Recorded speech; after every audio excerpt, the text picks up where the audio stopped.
Hello, good evening, and welcome to the Ask Abhijit Show, episode 320. I hope you're all doing great.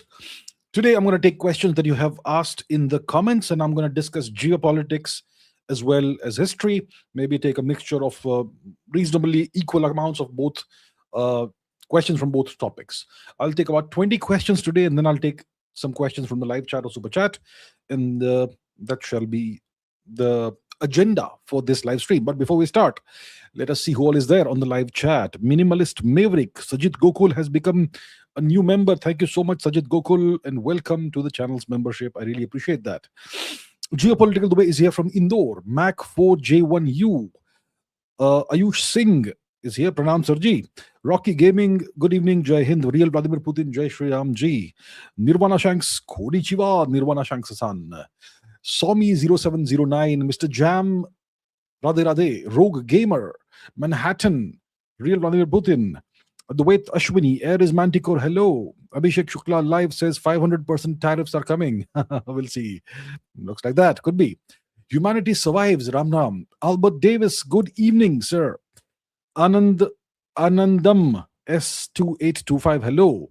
Lazy Gamer. Hello, Tsar. Somi is here from Jaipur. Somi0709. Noob Man says, am I going to sing or something? Well, I am not going to sing.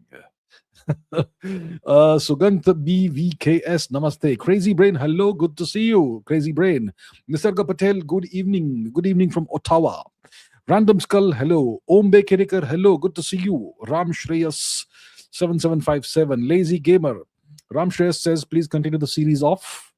Okay. Jai Guman is here. And it is morning in Quebec. Bonjour, Monsieur Jay Guman. Hitanshu Mehta, good evening from Gujarat. Good evening to you. Airs Manticore. Himanshu Raj Purohit from Chennai. Ram Ram. Manisha Cardoso, namaste, namaste. Vikash PJ, good evening. Lage raho online. Har Har Mahadev, bro. Advocate Samarth Acharya, hello.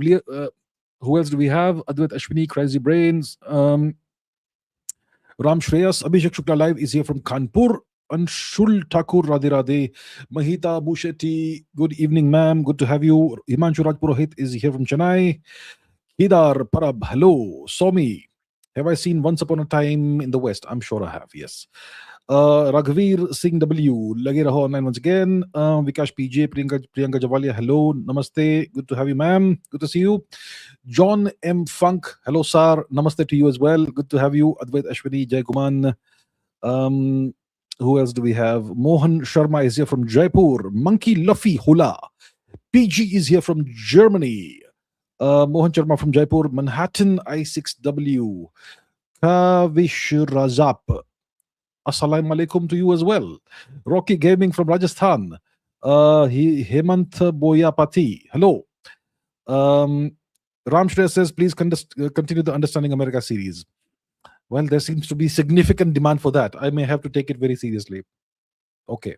I hear you. Noted. Parth Prajapati is here from Japan. Not Jaipur, Japan. Airs Manticore from Pune and Oreshnik Strikes.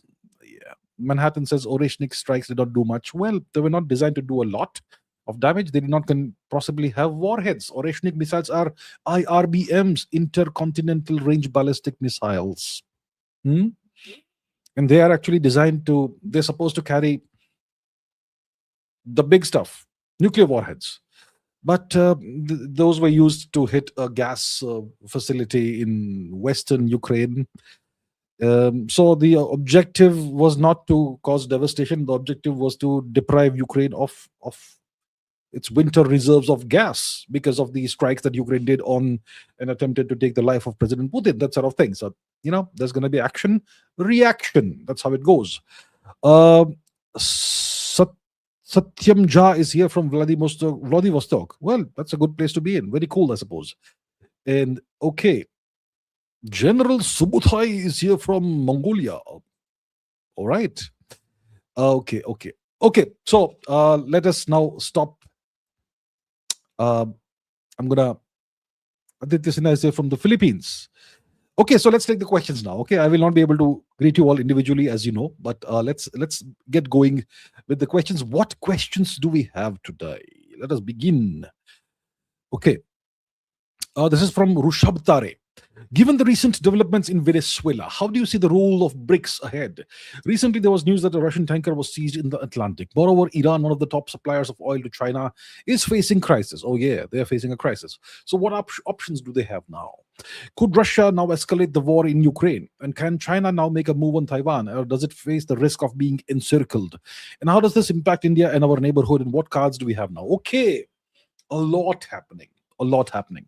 See, first of all, the US last year, just a couple of months ago, came up with this national security strategy, this new document, in which they have operationalized a 21st century version of the Monroe Doctrine. The Monroe Doctrine was an old US foreign policy from 1823, which said that the US will no longer allow any external non-hemispheric power to interfere in the Americas, North America or South America. No European power, no other power will be allowed to interfere. Only the US will be allowed to be the sole hegemon and the global super cop in the Americas. That's the old 1823 Monroe Doctrine. Now there is a Trump corollary to that that's been added on top of it. It says that not only will external non-hemispheric powers not be allowed to operate and interfere in the Americas, but even local, regional actors such as governments that may not be aligned with the US objectives or US interests or cartels or whatever, even those will not be allowed to operate, and the US will go after any of them. To hell with international law.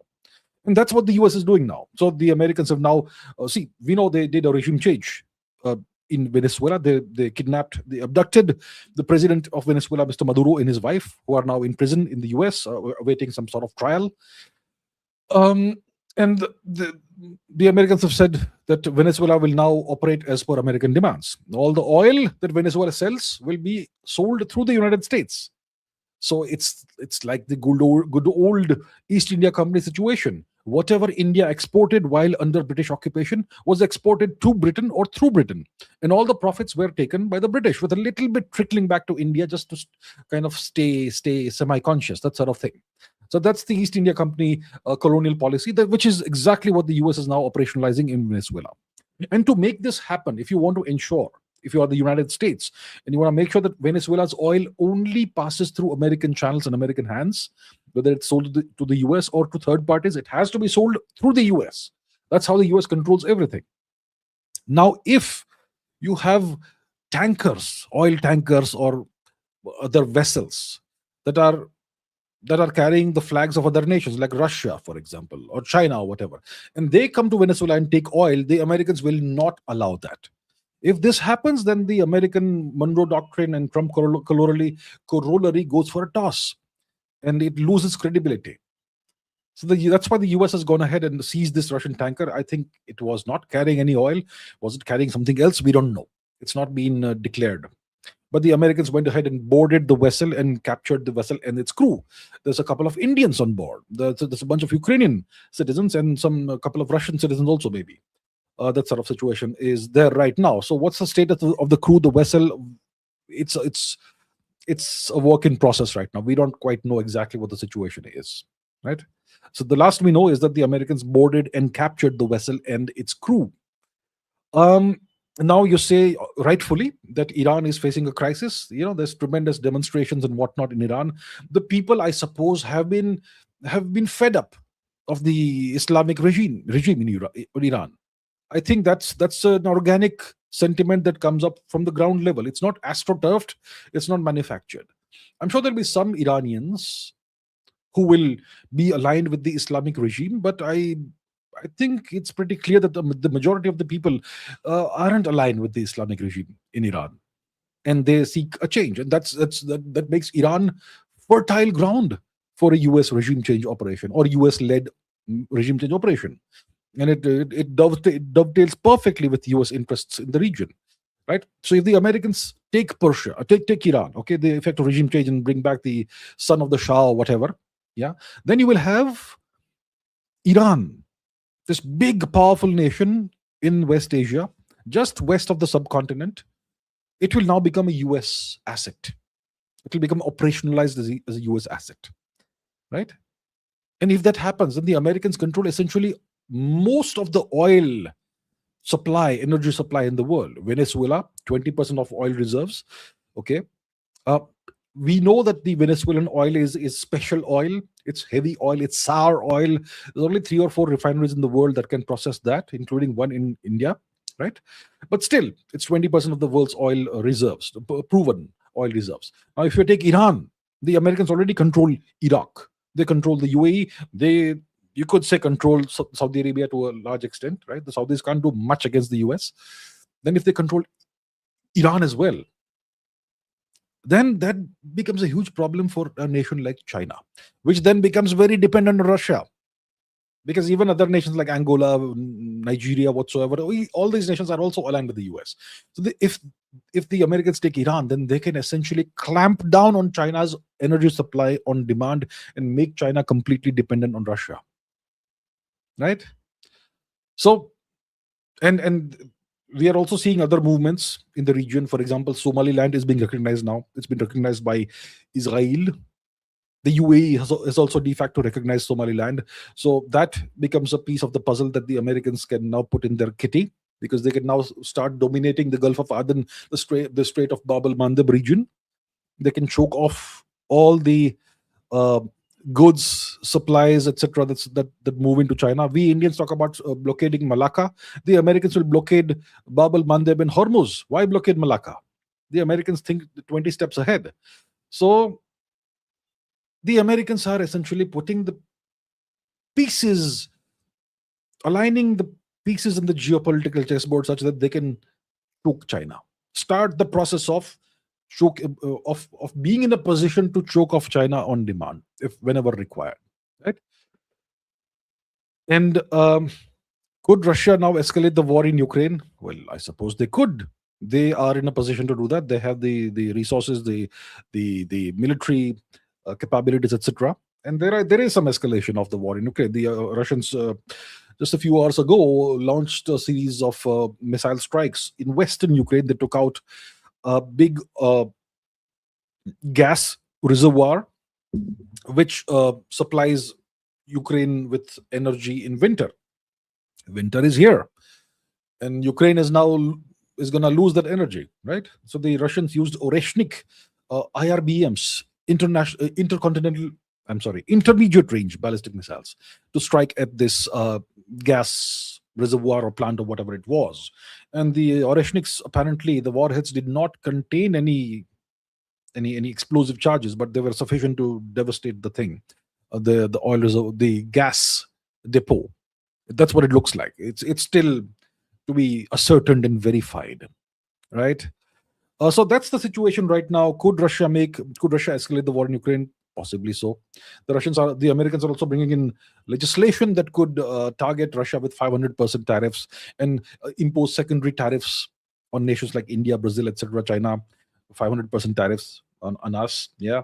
So that will further and the objective is to devastate the Russian economy and to prevent other nations from purchasing Russian oil, which is one of the major things that the Russian economy depends on, right? So the Americans are acting. See, there are nations that talk, there are nations that act. The Americans act. Okay? Can China now make a move on Taiwan? Well, I suppose they can. But the Americans will turn Taiwan into China's Ukraine. Right? It'll start bleeding the Chinese economy. You see? You see who's the most powerful nation in the world? I've been saying this for the longest time. China is not a superpower, not even close to being a superpower. The only nation close to being a superpower is Russia. Let me put something on the screen. This is my power index of the most powerful nations. This was calculated last year. I will recalculate it for this year. I mean, this was for 2024. Not much has changed. So the most powerful nation in the world is the USA with a hard power score of 93. Next is Russia with a hard power score of 54. Russia at least fights. China doesn't fight. It hides behind other nations. China hides behind Russia. China doesn't dare fight the US. The Russians fight. The Russians dare to fight. You can see the difference between China and Russia. So here we have Russia at number 2. The American hard power score is 93. Russia's hard power score is 54. China has a hard power score of 15. And India has 4.9. These are the four nations that matter. Israel has a hard power score of 0.62, but actually, this is just a raw hard power score. Actually, Israel is one of the five sovereign nations in the world. Only five sovereign nations in the world exist. I'm going to have to recalculate this stuff for the year 2026. Okay. Um, yeah, so Israel actually should have a sovereignty score of over 1. So that's the situation. Now, how does this impact India? It's going to impact India in a variety of ways. If the Americans bring in their legislation to impose 500% secondary tariffs on India, that's going to devastate the India-US trade relationship. Yeah, $120 billion or so. It's the trade relationship that will devastate any prospect of Indian exports going to the US. Right? It's going to be a big setback for the Indian economy. I wonder what it does to the Indian IT sector. I'm not sure we've looked into that.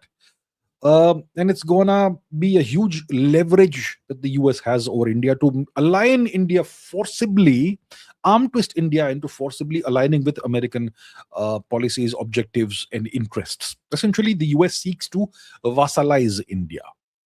If that happens, if that succeeds, well, then it's back to the good old East India Company days for India, right? So it affects our neighborhood also, right? So that's the situation right now overall. Now let's discuss the next question. Okay, a couple of questions. One is by Mriganka Shekhar Biswas and one is by real Vladimir Putin. Do the unusually smooth US dealings with Delcy Rodriguez point to a covert US-Venezuela secret pact, Maduro's swift capture, fast oil deals, and her brother's previous involvement?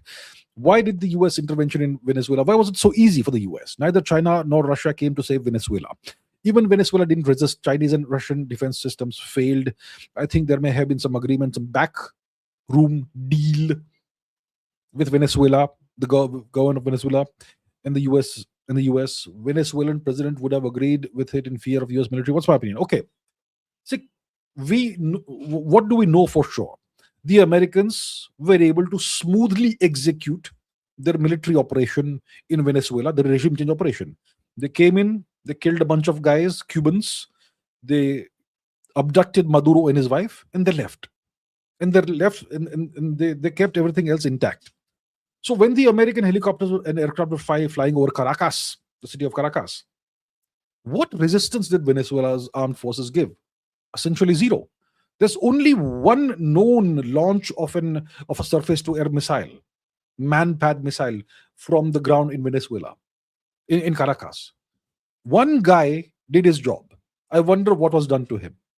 I don't think, I doubt if that person is alive today, right now. So one Venezuelan person, military personnel, launched a man-pad missile, and that was it. There was no other resistance. The Chinese and Russian defense systems failed. I'm not sure they failed. I don't think they were operationalized. And if they were operationalized, I mean, the radars must have captured the American aircraft coming in, rotary aircraft and fixed-wing aircraft, whatever. They would have seen that. But the Venezuelans have the S-300 system, which is the older brother of the S-400 and 500, right? The S-300 is a reasonably capable system. Why was it not used? Why was there no AK fire, anti-aircraft gunfire from the ground? Nothing, right? So it's not that the Chinese and Russian defense systems failed. It's that the military chose not to use any of that. Why did the military not use any of the assets, the pretty powerful assets they have? They have Sukhois. They have much more. They use nothing. Why is that? Probably there was a backdoor deal. Okay, some kind of inside job. Maybe. See, from the American perspective, what was their objective? To capture Maduro and to send a message to everybody in the region, including the Venezuelan government. So the best way to achieve this is without really fighting. The best way to achieve this is by bribing the key people. Maybe key people perhaps in the Venezuelan government, and maybe key people perhaps in the Venezuelan military. You bribe them, tell them to stand down when the operation happens. Stand down, stay away, nothing will happen to you. Okay? And those who resist will be wiped out. So Mr. Maduro had this personal bodyguard, who were all Cubans. Those were all apparently, it's being said that they were all executed in cold blood. So it's not that these defense systems failed. Most likely, key members of the government or military, or maybe both, would have been bribed by the Americans. So you achieve your objectives without facing any real danger. That's what the Americans did. And from their perspective, it makes sense. Why take a risk? Why take risks where multiple aircraft could be hit, targeted? The Americans don't take such risks in Yemen, do they? The Americans don't take such risks of flying their aircraft, helicopters, etc., over Yemen. But they did that in Venezuela. So because they clearly were sure that no action will be taken against them. So there could have been some kind of agreement, some kind of bribery deal or something. Yeah. Is Madame Delcy Rodriguez involved in this? I can't say for sure. Maybe not. Maybe she's not. Maybe somebody else may be involved. Maybe somebody else was bought out. Maybe you don't need to involve the government. Maybe you just need to bribe the armed forces, because the armed forces are the defenders of the country. Just bribe the key members in the armed forces. They'll have asked their guys to stand down. Then the government is powerless. That also is a possibility. So that's the situation. Right? We don't know exactly what happened, what went down, but the Americans were able to achieve their objectives without any damage, without any casualties, which can only be guaranteed if you have bribed the defenders. That's what's happened. Right, next. Ayush Singh says US is taking out its anti-nations, its adversarial nations, with no difficulty whatsoever, while China and Russia are just giving statements. If it continues like this, China and Russia will soon be ally-less. They will have no allies. Is this the end plan of the US? Maybe tackle them separately. You see, my dear friends, all that really matters in the world of geopolitics and in the real world, is hard power. You have all these Indian analysts who have been claiming China is a superpower, Russia is this, China is more powerful than Russia, and so on. What is China doing? What action has China taken? It's given out some stern statements, Kadi Ninda, like you say in India. That's all China has been able to do.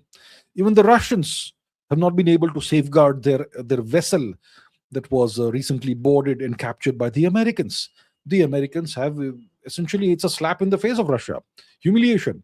Go on, do what you can. We tried assassinating your president, Putin. Now we are taking your vessel in the Atlantic. What can you do? What can you do? Show us what you can do. That's what the Americans say.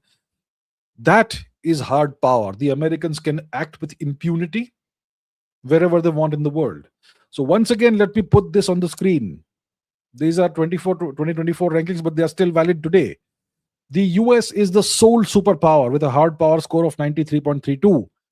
Russia is like half of the US in terms of hard power, 54, slightly more than half.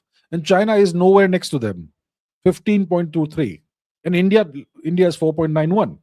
If you see these hard power scores, the US has overwhelming superiority over Russia or China. And let's not even talk about India here. China is overwhelmingly stronger than India. Right? So please understand, these events hopefully have shown you that all this talk of China being a superpower, it's a joke. There's only one superpower, and they are now acting like a superpower. They're stampeding through the jungle, right? So what's the end goal of the US? What's the end plan? The end plan is to, first of all, look, we discussed the Monroe Doctrine and the Trump corollary, right? And people have been saying that the Americans are retreating into hemispheric defense. They will only defend their hemisphere now and they will leave the rest to China. Do you really think that's what the Americans will do? It's hemisphere first, not hemisphere only. So the US is now not going to allow anybody to put even a foot wrong in the Western hemisphere. The moment somebody does that, to hell with international law. They'll go and grab the vessel or whatever. They'll do whatever they want. This is now naked imperial power that's being shown to you. And that's how it's going to continue. Okay? So the Western hemisphere, the US will rule it. Nobody dares interfere. And nobody can. Nobody has the strength, the power to do it. In the Eastern hemisphere, the Americans will interfere everywhere. Okay? They will most likely go after Iran now. The conditions are ripe. on the streets of Iran, in the major cities, Tehran, Mashhad, wherever. People are sick and tired of the regime of the Ayatollahs. The people of Iran probably do not want to be ruled by the mullahs. They want freedom, they want democracy, whatever. The Americans will give them exactly what they want, and they'll portray that as a liberation. So Iran, it may be a matter of hours or days or weeks. It's going to change very rapidly in Iran. Okay, I get the feeling Iran is going to fall to the Americans soon. Maybe a combination of America and Israel together. That's what it looks like. Now, let's say the Americans do that and effect a regime change in Iran. So Iran is now, then, if that happens, Iran becomes a US asset. So in West Asia, Iran is a US asset. All the Gulf nations are US assets. Yemen can be dealt with once this is done, right? Pakistan is a US asset. It's in the subcontinent, but yeah. Iran is the bridge between the subcontinent and West Asia. So Pakistan is a US asset. Iran is a US asset. I mean, so what is left? So Iran is one of the major players in the Russia-China axis, right? It's Russia, it's China, it's Iran, it's North Korea, maybe the Yemen is. The Yemen is rather insignificant without Iranian support. So if Iran is taken out, the Chinese lose about 15-20% of their oil supply, energy supply. And they lose a big asset. And the Iranians are also supplying Russia with drones and whatnot. The Russians lose that. It's a huge setback for both China and Russia.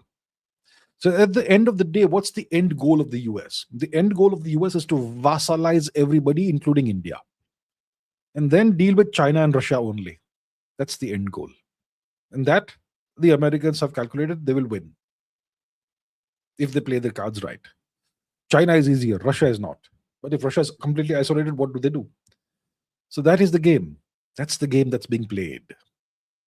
See, the US has overwhelming superiority in hard power. It's not like the 20th century Cold War, where the US and the USSR were kind of equals in terms of hard power, kind of, roughly. It's not the case, right? Russia's only saving grace is its massive arsenal of nuclear weapons. Then you can deal with a nation like Russia in other ways, I suppose. Creative ways. In China, what hard power do they have?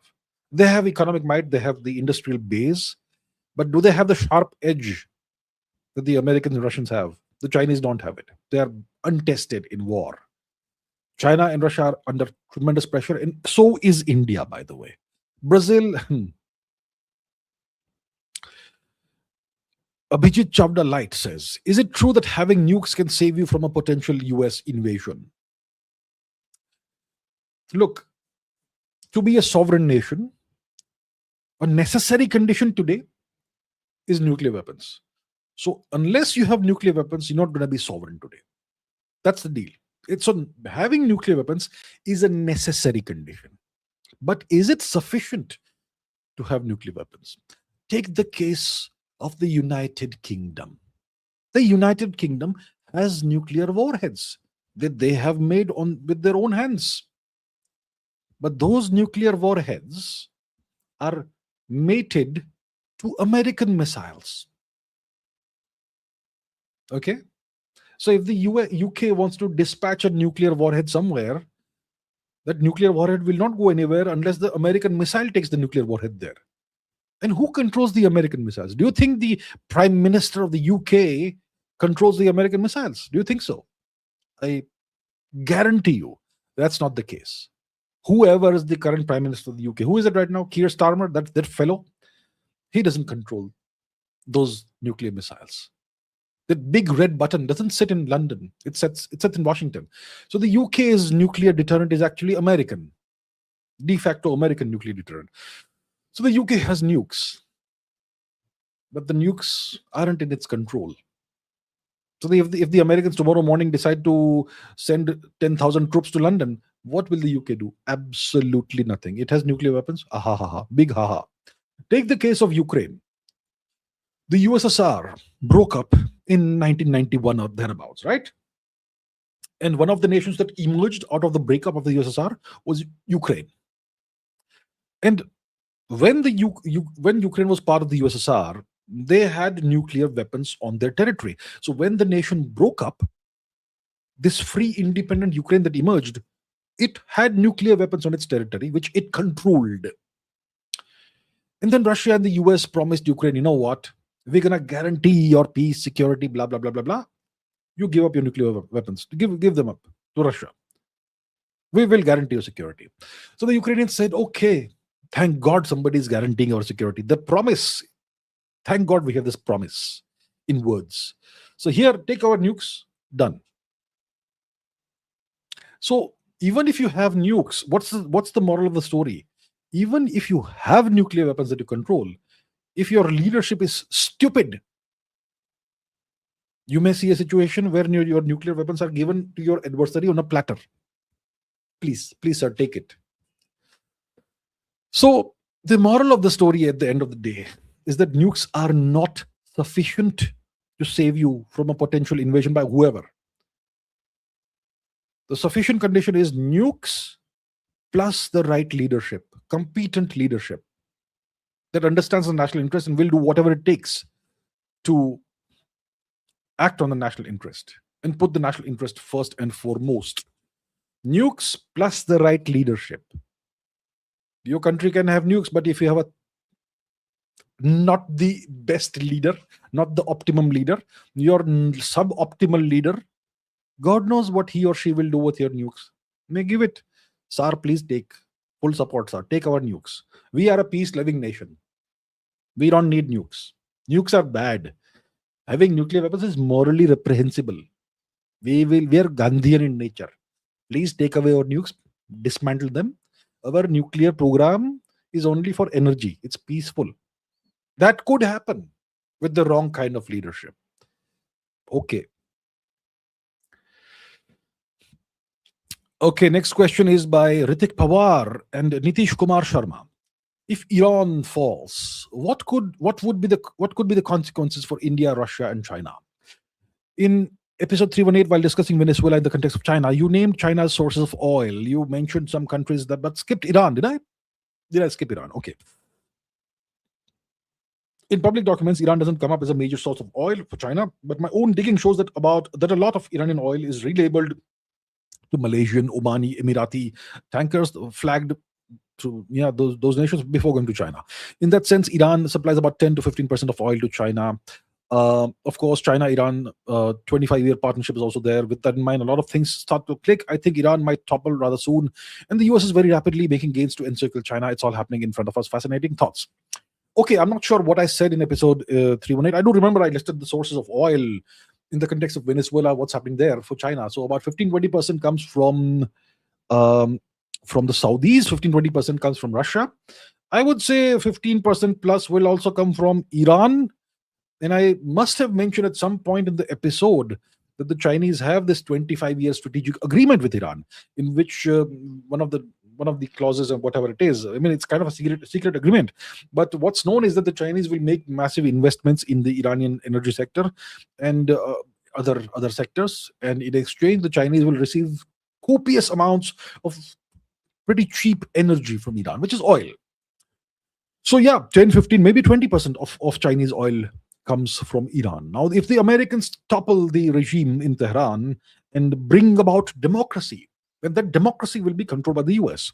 So Iran will become a US vassal, which means the US will once again control Iranian oil the way it used to be before 1979. Before 1979, who controlled Iran's oil?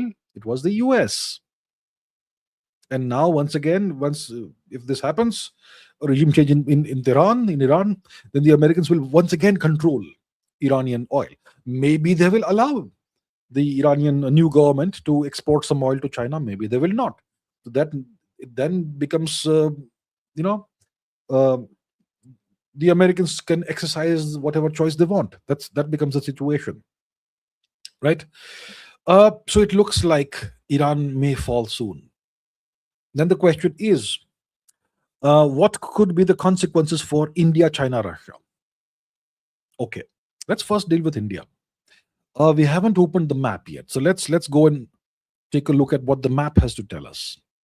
Okay, let's see the map. And here is the map. Let's remove the question from the screen for a bit. So we're talking about Iran here, right?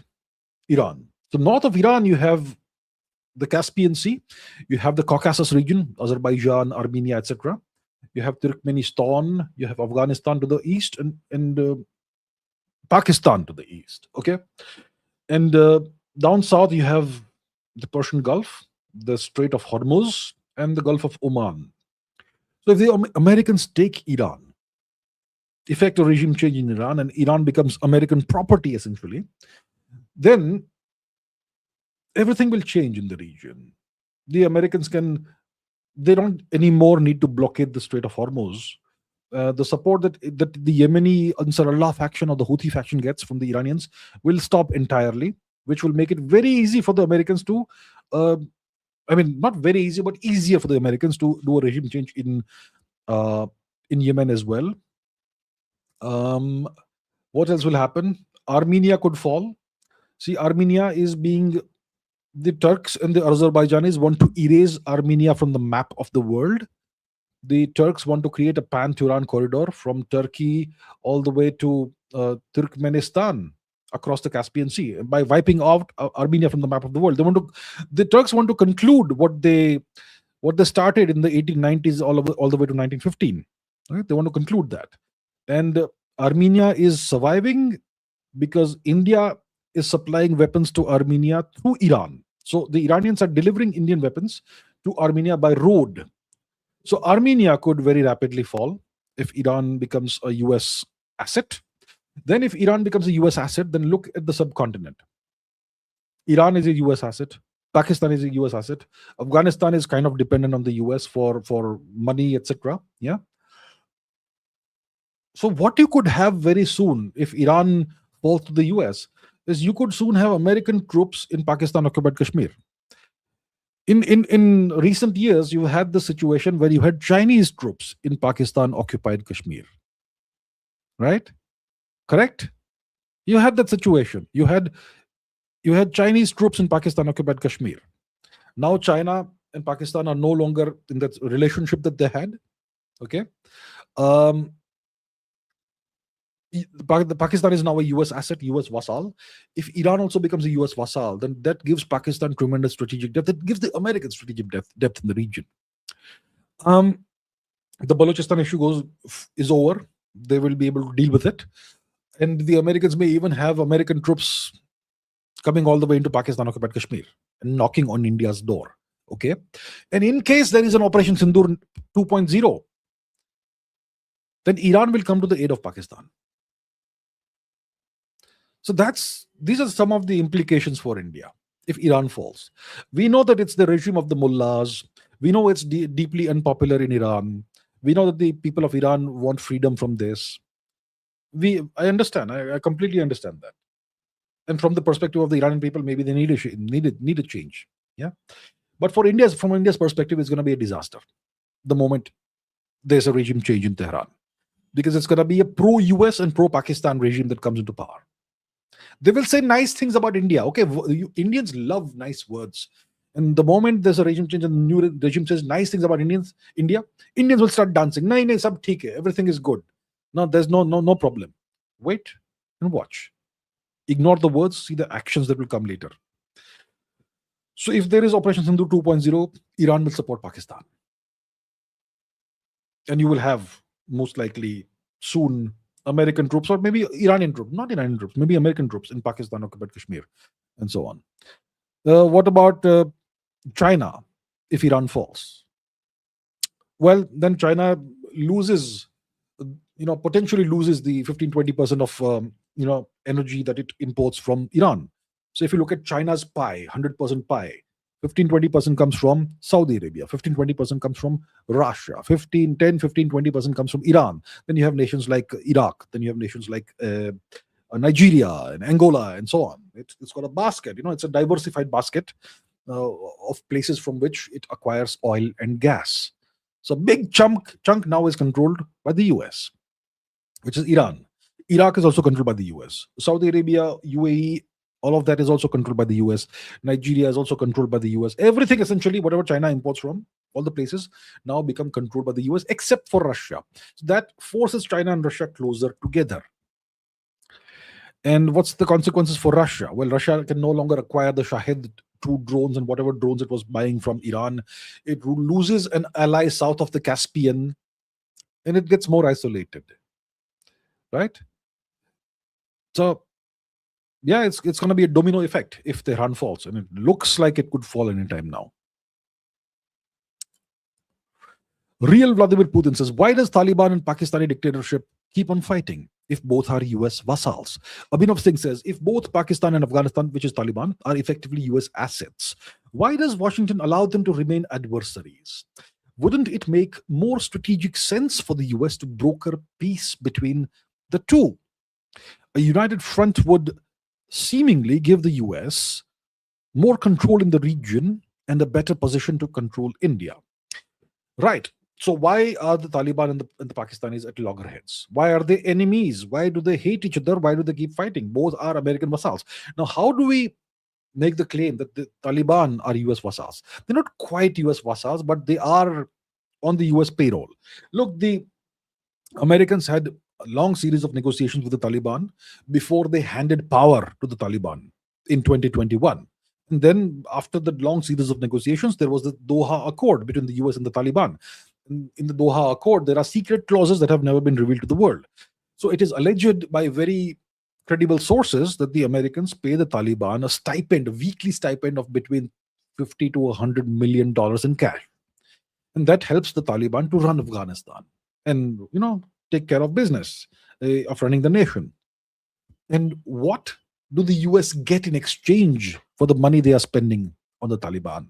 Well, the deal most likely would be to keep the Chinese out of Afghanistan. The Chinese have this great ambition, this Belt and Road Initiative, one belt to rule you, rule you all, and that sort of thing, right? One ring to rule them all, something to bind them, that sort of thing. So the Chinese want to use Afghan territory to push westwards and create infrastructure through Afghan territory, roads, rail, whatever. And the Chinese want to invest in the Afghanistan copper sector, the oil and gas sector, maybe other minerals and so on. And the Afghans have never allowed this to happen ever since they came to power. So ever since the Taliban came to power, it's not happened. Nothing has happened. So maybe that's the deal. You keep the Chinese out. You don't allow China any access to Afghan territory and Afghan resources. And maybe you keep the Russians also at arm's length. In exchange for that, we will give you whatever amount of dollars we're giving in cash every week. You hold your end of the bargain, we hold our end of the bargain. That's the deal between the US and the Afghans and the Taliban. So the Taliban, from that perspective, you could say is kind of a US asset. The Pakistanis, we know, are American vassals, bootlickers, shoe shiners, right? That's what Asim Munir is. So why can't the Americans ensure that Pakistan and Afghanistan don't fight? Well, that's not in America's control. Let's understand the two perspectives. This here is Pakistan, this here is Afghanistan. Pakistan, all the Pakistani generals, army people, etc., their bank accounts, they have secret bank accounts in the West, probably in London or whatever. And all their relatives live in the West. Some live in the US, some live in the UK, etc. So they are all actually invested in the West. Their entire family's future is in the West. All their money is in the West. And whatever they're doing in Pakistan is to extract more money and send it to the bank accounts. That's what the Pakistanis are doing. The Pakistanis. Now, name one Taliban commander who has any assets outside of Afghanistan. Name one Taliban commander who has family in the West. I assure you the number is 0. Okay? So there is no leverage the Americans have over the Afghans in that manner, that they can force the Taliban to behave in this way or that way. The Taliban are Pashtun nationalists. They hate the Pakistanis. And they want their territory back, Khyber Pakhtunkhwa. So the Americans are in no position to dictate to the Taliban to hug and make up with the Pakistanis. That will never happen. Okay? That's the situation. There can never be unity between the Pakistanis and the Afghans, especially as long as the Taliban is ruling. Even when you had a non-Taliban government ruling Afghanistan, the the relationship was pretty chilly, pretty cold between Pakistan and Afghanistan. The Afghans, the Pashtuns, regard the Pakistanis as their blood enemies, with an ancient feud that goes back to the 19th century, right? And the Pakistanis occupy Afghan territory, Pashtun territory. You're never going to have peace between the two until the territorial dispute is resolved, and it has to be resolved in such a way that the Pashtuns regain their territory, which means the map of Pakistan has to change, and Khyber Pakhtunkhwa has to become part of Afghanistan. That is the only long-term solution to the issue. But the Pakistanis will not allow that, right? Big territory, big resources. Why will they allow that? So that's the issue. So the Americans can't do a thing about that. They can't force the Taliban to make up with the Pakistanis. Will never happen.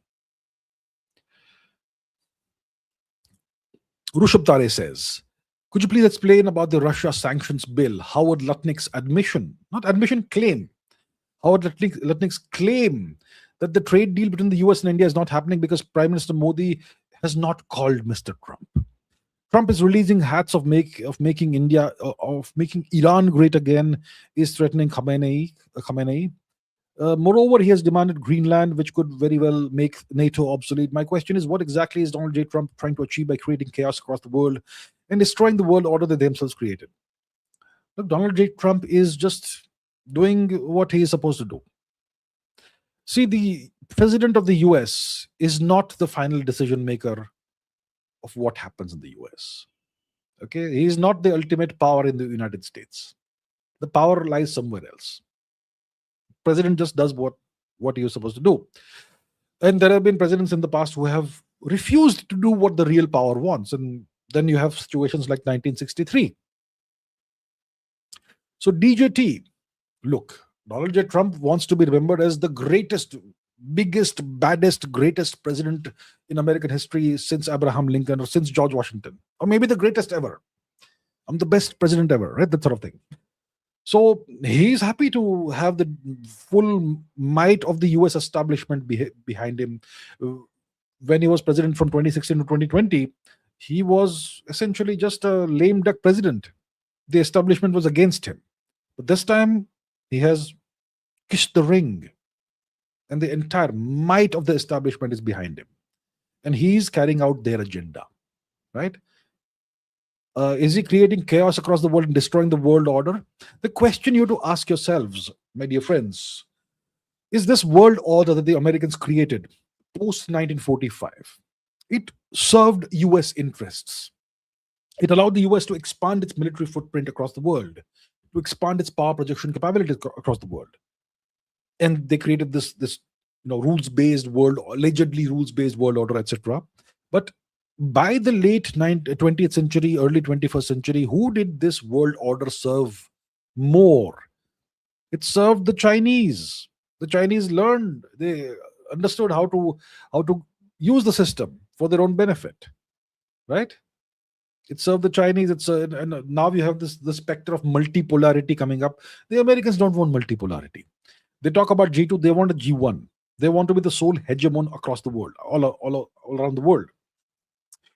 They're not creating chaos. They're reorganizing the system in a way that suits them better now. Okay? So they want to be the one stable, powerful, rich, magnificently rich, lavishly rich country in the world. And all other nations have to be supplicants, minions, vassals. That's what the Americans want. And to make this happen, you have to do surgery on the world order, right? Surgery you have to do on the world order. That's what the US is doing right now. So okay, now coming back to the sanctions bill, Russia sanctions bill. So this is a bill that's been proposed by Lindsey Graham and whoever else. Yeah, I'm not sure who the names are. And the bill says it's not been passed in the US legislative process thus far. Donald Trump has greenlit the bill, which means that it will go to Congress or whatever. It will have to go and go in front of the Congress, and they'll have to vote on it. And if it passes, then first of all, the bill will apply 500% tariffs on Russia, in case Russia is not cooperating in ending the Ukraine war or whatever, which is it's a given, right? So it's going to apply 500% tariffs on Russia. It's going to impose all kinds of sanctions, further sanctions on Russia and so on. So the objective is to devastate Russia and constrain Russia economically. Then the bill also has secondary sanctions applied which will be applied on nations that purchase Russian oil, because that obviously finances the Russian war machine, Russia's war on Ukraine. So nations like China, India, Brazil, etc., who purchase Russian oil, they're going to be hit with 500% tariffs. So for India, it will devastate India's trade relationship with the US because we don't have a trade deal thus far. If you have a trade deal, then that is exempt, right? But the trade deal hasn't happened. So it will be very bad for India-US relations. It will put India in a position where we have to choose this or that. We either choose to continue purchasing oil from Russia, and then our trade relationship with the US goes for a toss completely, utterly, or we stop buying Russian oil, which is we have fallen prey to the arm twisting. Then the Americans will progressively impose more demands on India. So this is the road to vassalage, the road to vassalhood status. That's what the Americans want for India. They want India to become an American vassal. Well, if you were the US, you would want that, obviously. Come on. About the trade deal. See, Lutnick has claimed that we had the trade deal all set up. All that was needed now was for Prime Minister Modi to pick up the phone and call Donald Trump. And Mr. Modi was not comfortable doing that. And that's why the trade deal hasn't happened. So Lutnick is putting all the blame on India. Do we know that he is speaking the truth? There is no guarantee. There's no assurance that he is speaking the truth. This could just be another pressure tactic. Lie on camera. The Trump regime is known for making all kinds of, fantastical claims. I have stopped 7 wars. I stopped Star Wars. Yeah. Star Wars was happening in a different galaxy. I stopped it. He's claiming that he stopped all kinds of wars and he's the most peaceful president. Peaceful, yeah. So, look, whatever they say, it doesn't mean it's really what happened. I imagine there was no trade deal that was finalized. And if there was a trade deal that was good for both countries, Prime Minister Modi would have done whatever it took, including calling Mr. Trump or whatever, to get the deal finalized and signed. The Americans are adopting a maximalist position in their negotiations with India. They are saying open your market completely. Open your market totally, the agriculture sector, the dairy sector. Let us dump our GMO, genetically modified products into India. So India will soon have all the health problems the Americans have, right? Open your market, 0% tariffs on American goods. So what happens if we do that? There are people in India who are complaining that the American tariffs, 50% that is there right now, it's really hurting Indian industries and businesses. Okay. For sure, it will be hurting Indian businesses. Imagine if we bend the knee. Imagine if India caves in and says, okay, America, we are opening our market to you. 0 tariff, dump whatever you want to dump into India. Then India becomes a big market, captive market for the US.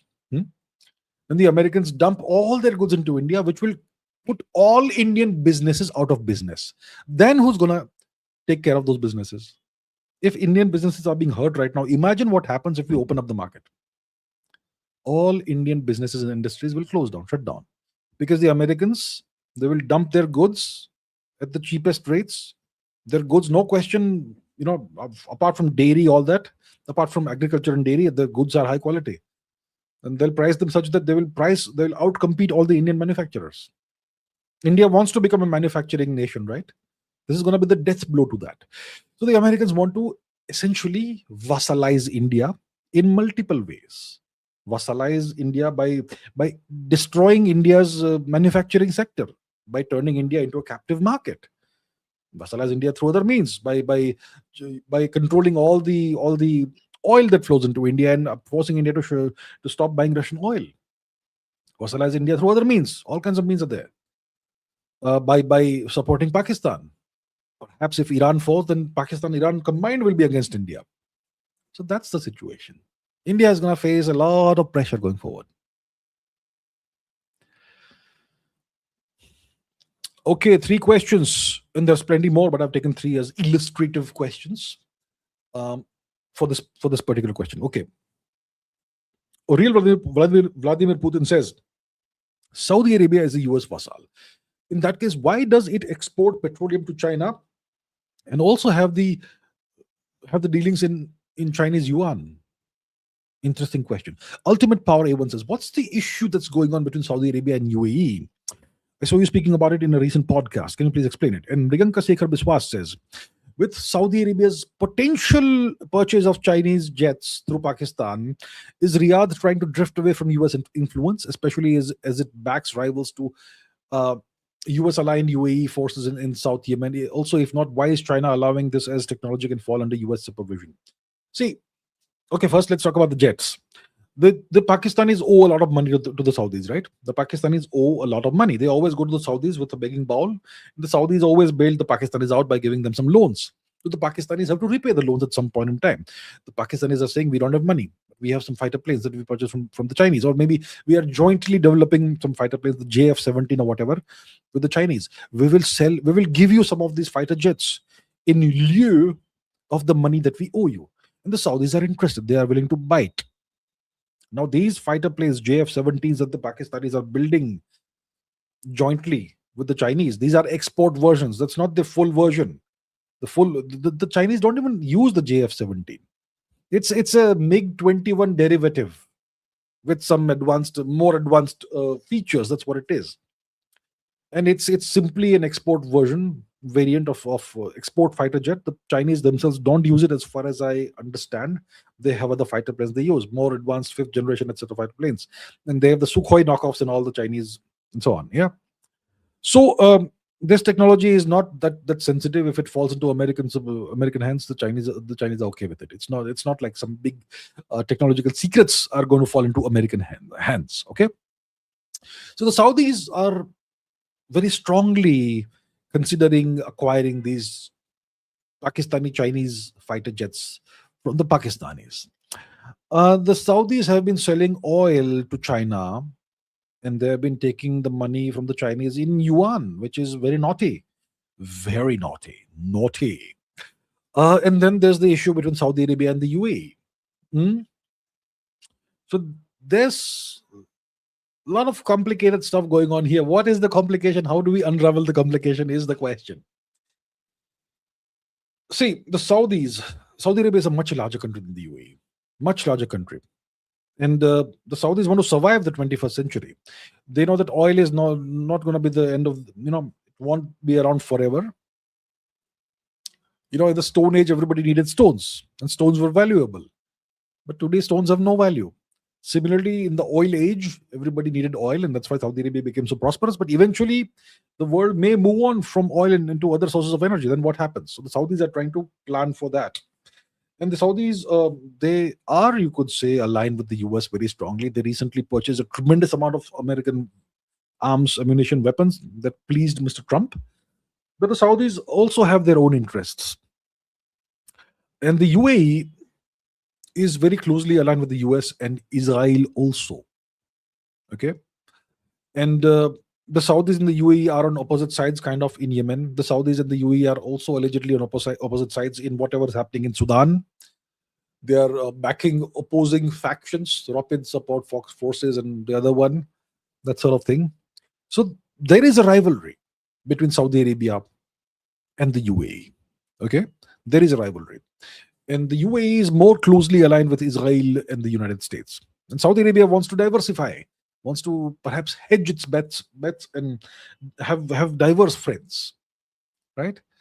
So that is the situation. And the UAE seems to be kind of, brotherly nations and all. But that is the deal.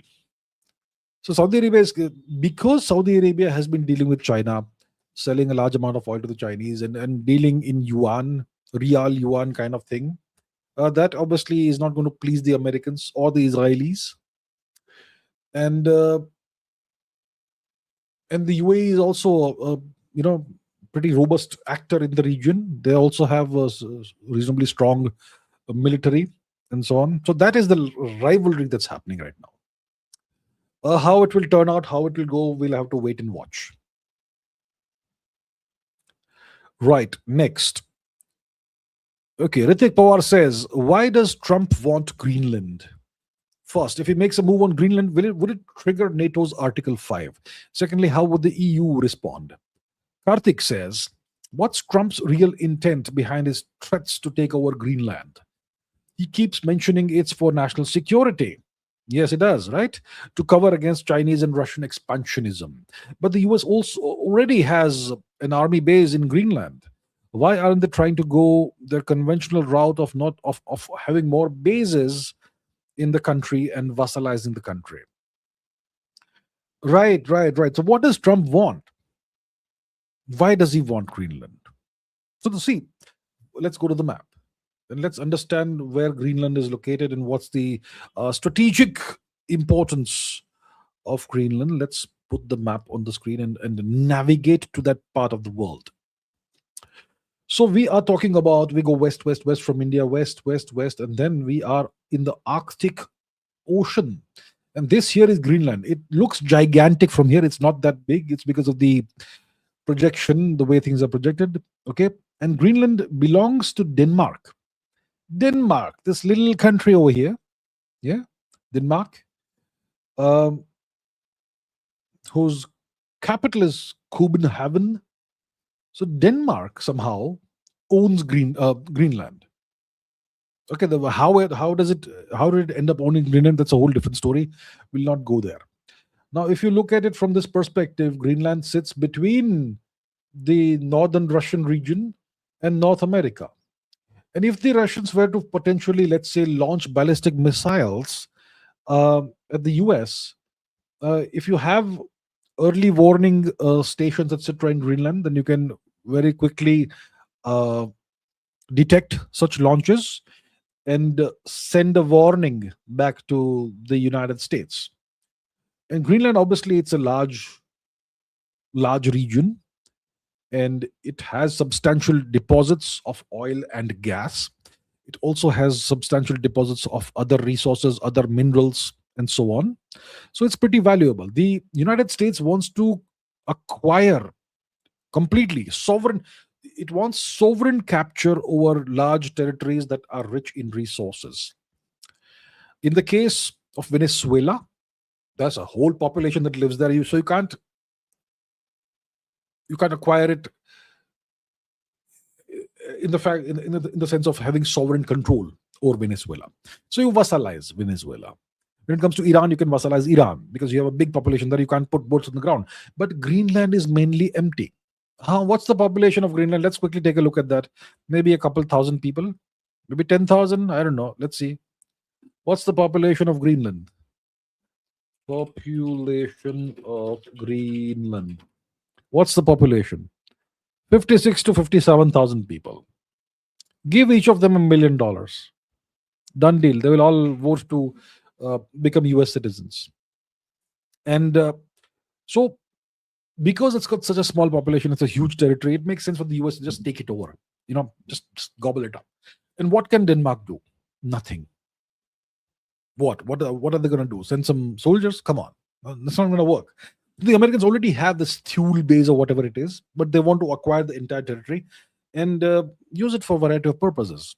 They may put up more military bases, they may set up mining operations, and so on. The Americans want to take formal sovereign control of as many resources as possible. There's also the Russian angle, like I said, the Chinese angle also. The Chinese may have interests in the region. The Russians and Chinese, as we know, are cooperating. So that's the thing. So Trump wants Greenland, and it's most likely going to happen sooner or later.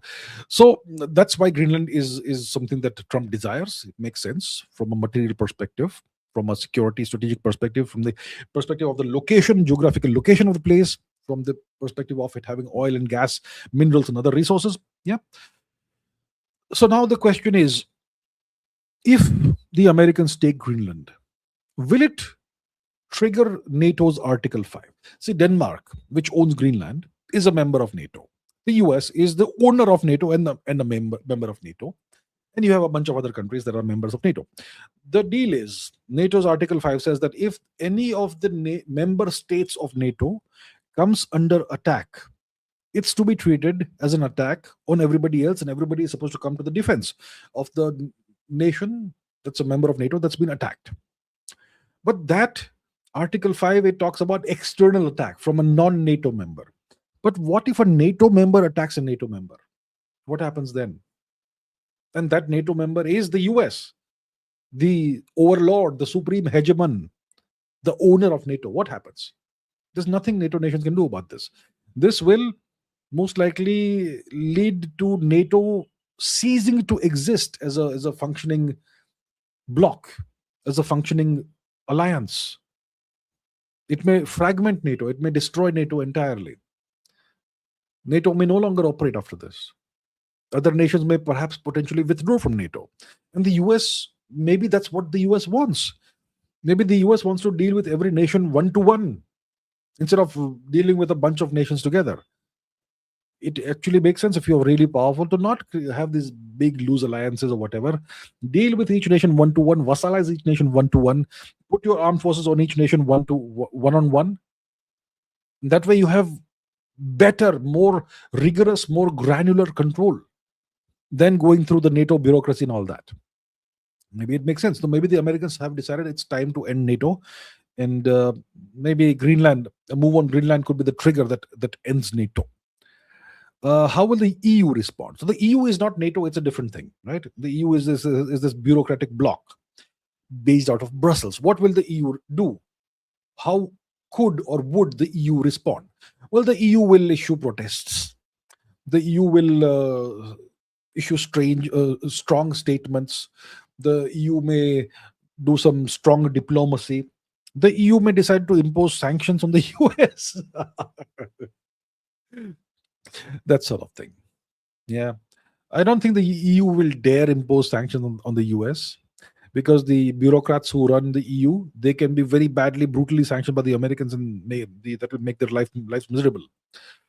So I don't think there's much the EU can do about this. So maybe the US has decided it's time to end NATO. We will deal with all of these European nations one to one, one on one. We will manage them individually instead of managing them as a coalition. That gives the US way more control over each individual nation. So you can recreate the EU, the NATO-like circumstances individually with each nation, and make it even more rigorous, right? So maybe that's what the US wants. So looks like Greenland could happen soon. Greenland, there's no urgency there. The Americans can wait, maybe until Iran is done or something. So you're going to see a lot of changes, maybe in this year, 2026. Ayush Singh says, other powers fight from their homeland, but the US fights in their homeland, far away from its own land, its own territory. Don't you think it alone is a very large advantage they have, the Americans? They don't have to worry about their nation. They can cause as much destruction as possible in other nations. What's my take on this? So it's the advantage the US has. The US is the sole hegemon in the Americas. Let's go back to the map. Give me a second. Let's put the map back on the screen. Okay. The US is the sole hegemon in the Americas. Okay, we'll go to the Americas. The Western Hemisphere, the US is the only nation that matters. All other nations in North and South America, they kowtow to the US. The US controls the fate of every nation, and essentially dictates the policies each nation should have. Right, and the great advantage the US has is all the nations over here in the region, none of them can pose any kind of military threat to the US. It's impossible that Canada or Mexico or Venezuela or Colombia or Nicaragua or Brazil or whoever, Argentina, none of these nations has anything like the hard power the US has. The US faces no threat whatsoever. They have engineered the situation wonderfully. And when it comes to national security from other nations, non-hemispheric nations, well, the US is protected in the east by the Atlantic Ocean, in the west by the gigantic Pacific Ocean, right? So the US is super secure, and the US has more than 800 extraterritorial military bases spread across the world. The US owns Australia. The US owns the Five Eyes nations. The US owns Japan, South Korea. The US controls, All the nations in the region, Southeast Asia, they're aligned with US objectives. They don't dare cross the line with the US. The US essentially owns Africa, EU, NATO, all of that. So you see, the US, it has built up these capabilities over the past century or so, and it is essentially kind of invincible. It has the most destructive power of any empire ever in human history. And see, this did not happen overnight. They worked really hard for this. So whatever they have today, they have worked for it. They have built it up and they deserve it. And since they have it, they're going to use it. They won't allow any other nation to rise up and become a competitor and adversary. They have made that mistake with China, but they're putting all the pieces in place to cut China down to size, and they'll deal with Russia as well. And they want India to be vassalized. So the Americans can unleash war on any country they want, and they don't have to worry about war visiting them in their homeland. That's a great advantage a nation can have, and they have it. Yeah. Swami says, do you think India as of today is on the cusp of change? I did the math. If India grows at 10% for 30 years, or 7% for 45, 50 years, or 4% for 100 years, India will surpass everyone and become the largest economy in the world. Also, what should India do to ensure this? Everyone is against us. How will we win if the superpower is against us? Well, the superpower will naturally be against you. See, mathematically, you're absolutely right. See, India has all the potential. India has the territory, India has the population, India has the resources, India has a wonderful geographical location. Forget about the kind of wonderful neighbors we have, but geographically, we dominate the Indian Ocean region, right? India has all the potential to be a dominant power, perhaps to be the dominant power in the world in the next 50 years. Maybe it'll start showing signs and symptoms of this in the next 20 years. In 50 years, it will probably be the largest economy, or the second largest, very close to the largest economy. But that is assuming India's economy keeps growing at whatever percentage. Let's say it's 7, 8%. Even if it's 6%, 50 years should be enough. Yeah. For India to be close to the largest economy in the world. So mathematically, it just makes sense. Just keep doing okay work, 6% growth per year. It's enough. But the other nations won't allow this to happen. They don't want this to happen. The US doesn't want that to happen. The Chinese also don't want this to happen. So the question is, what should India do to ensure this? Everyone is against us. Number one, India has to ensure it anyhow remains a sovereign nation. Don't allow someone to vassalize you. Very, very, very hard thing to ensure. But if India loses its sovereignty, then no matter what economic growth you get, the beneficiary is going to be the overlord sitting outside. So India has to anyhow retain its sovereignty. Secondly, India has to ensure it doesn't get embroiled in some kind of military situation, right? Any kind of military conflict. Because military conflicts will drain your GDP growth. They'll drain your economy, potentially, and cause damage, potentially.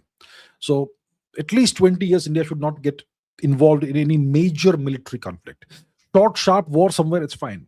But nothing major, nothing that could be a damaging factor to the Indian economic growth. And at the end of the day, if you have 100 million Bangladeshis in India, then what's the point of your economic growth? They're going to multiply faster than you. And all this economic growth you're making, you're building up, you're going to hand it to their descendants. So what the hell is the government of India doing? So that has to be dealt with. Potentially 100 million Bangladeshis in India, illegal Bangladeshi infiltrators, and God knows how many other what kind of people. Yeah, that's an issue. And then if you have economic growth, you're growing, but the quality of the population is low, then what do? What's the point? If your population is mentally colonized, then what's the point of economic growth? So you have to reform the system. You have to reform the education system. You have to clean up the bureaucracy and whatnot.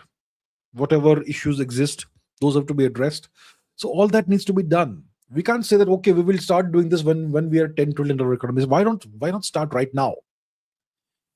The Chinese put all the pieces in place when they were smaller than India's economy.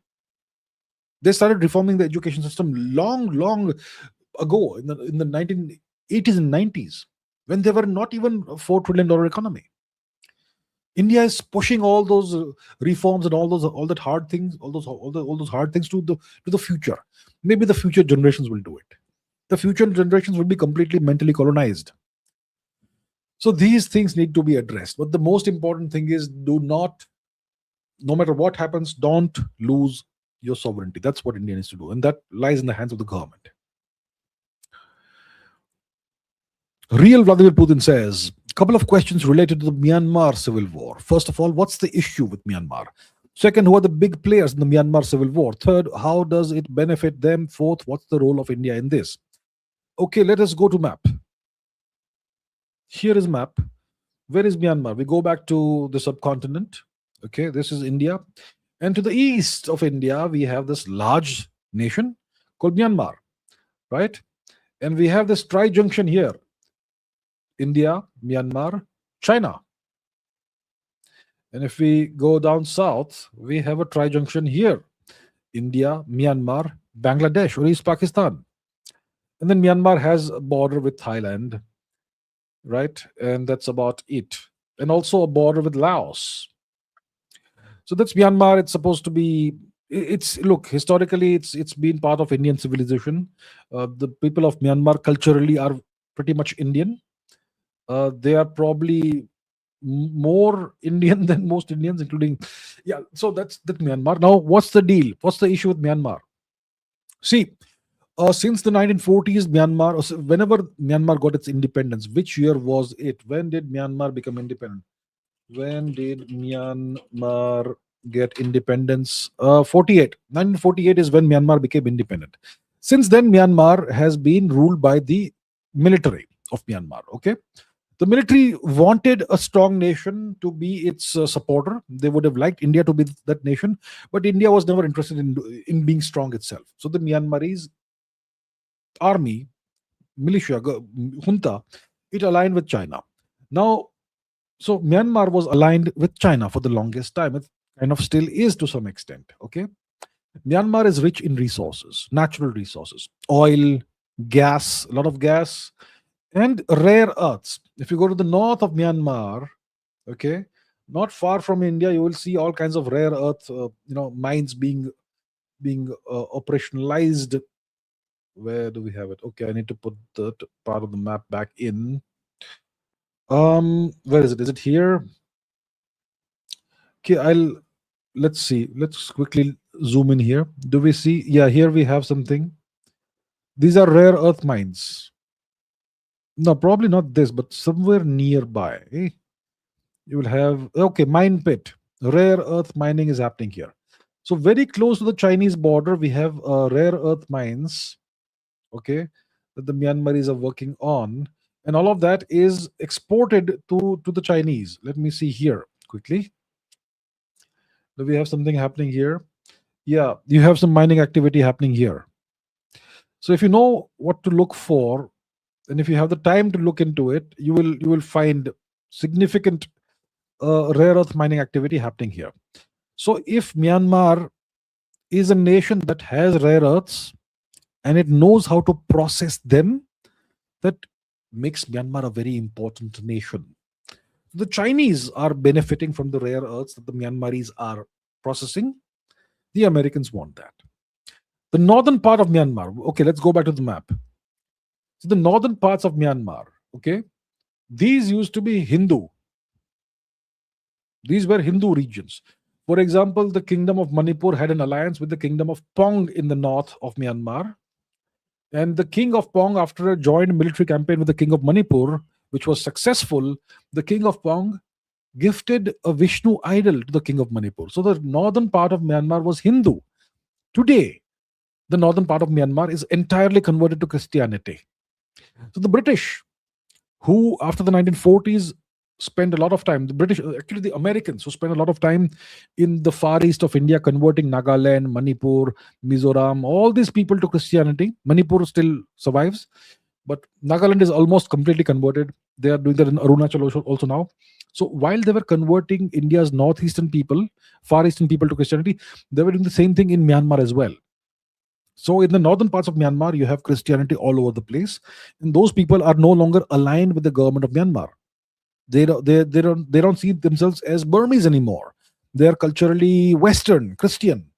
In the same situation, the Americans have done across Southeast Asia, Laos, Vietnam.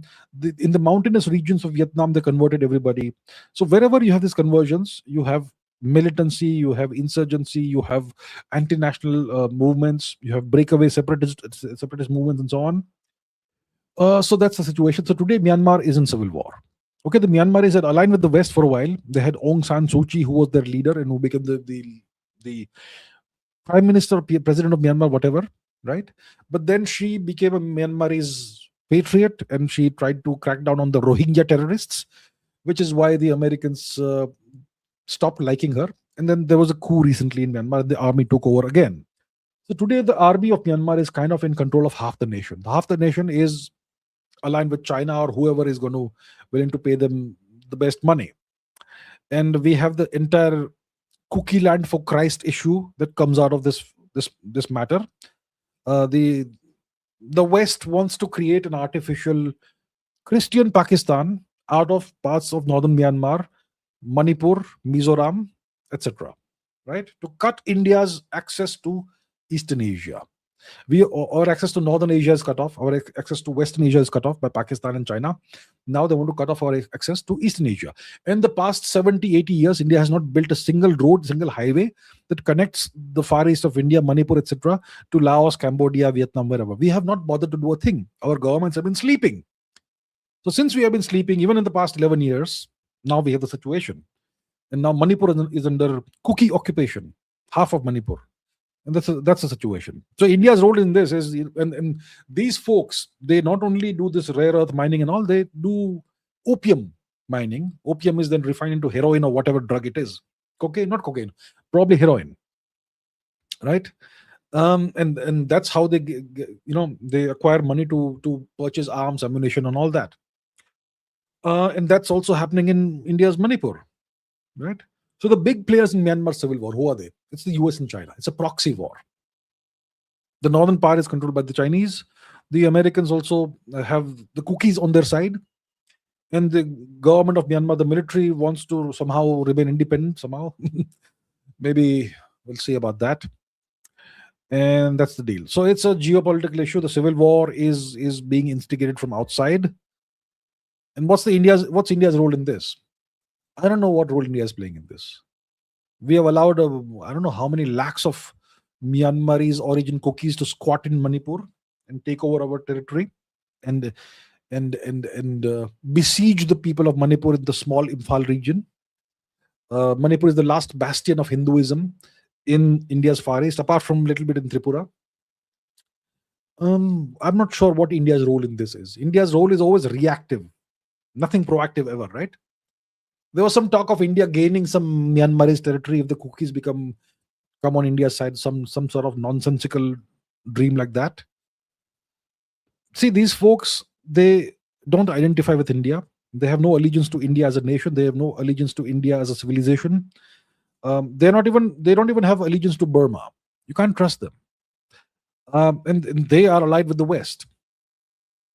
And there are some other nations also involved in this that I will not name here. Okay, there are certain other full support SAR nations involved in this.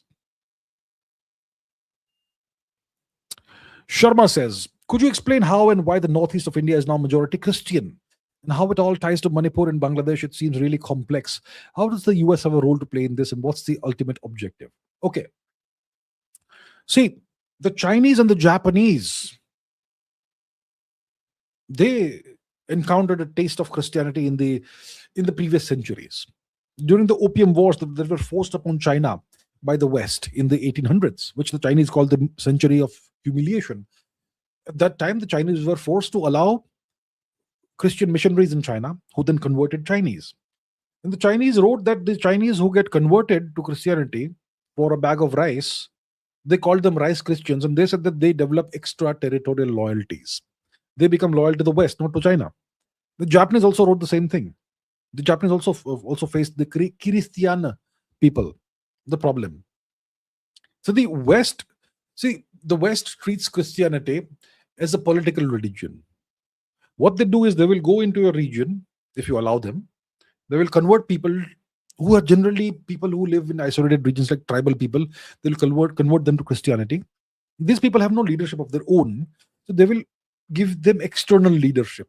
The external leadership will report to the headquarters in some big capital city of the world or somewhere. So then these people, they become assets of the West. Okay, and it's kind of well known that in various parts of the far east of India, Nagaland, etc., etc., it's the church that runs the show, not the government. They collect taxes. They decide what happens. They decide what policies will be implemented. Who can buy land? Who cannot buy land? In Manipur, we have this apartheid act. De facto apartheid act, where Hindus can't buy territory outside of the Imphal region, but others can. That sort of thing. So it's now, why is the majority Christian? Because Mr. Nehru, the great, magnificent Mr. Nehru, in his great wisdom, he decided that no Hindu religious people could go to India's far east, to India's northeast. Okay, but he allowed American Baptist missionaries to go all over the place. So around 1900, I would say almost 0% of Nagaland was Christian. By 1980, almost 95-99% of Nagaland must have been Christian by 1980. So that's what happened. Now they are trying to push that into Arunachal Pradesh. Now even the Hindu Manipuris, the Meiteis, are now getting converted to Christianity. Maybe 1 or 2 lakh of them also have converted. So the objective is to turn the whole of India's far east into a Christian territory, which will then no longer have allegiance to India.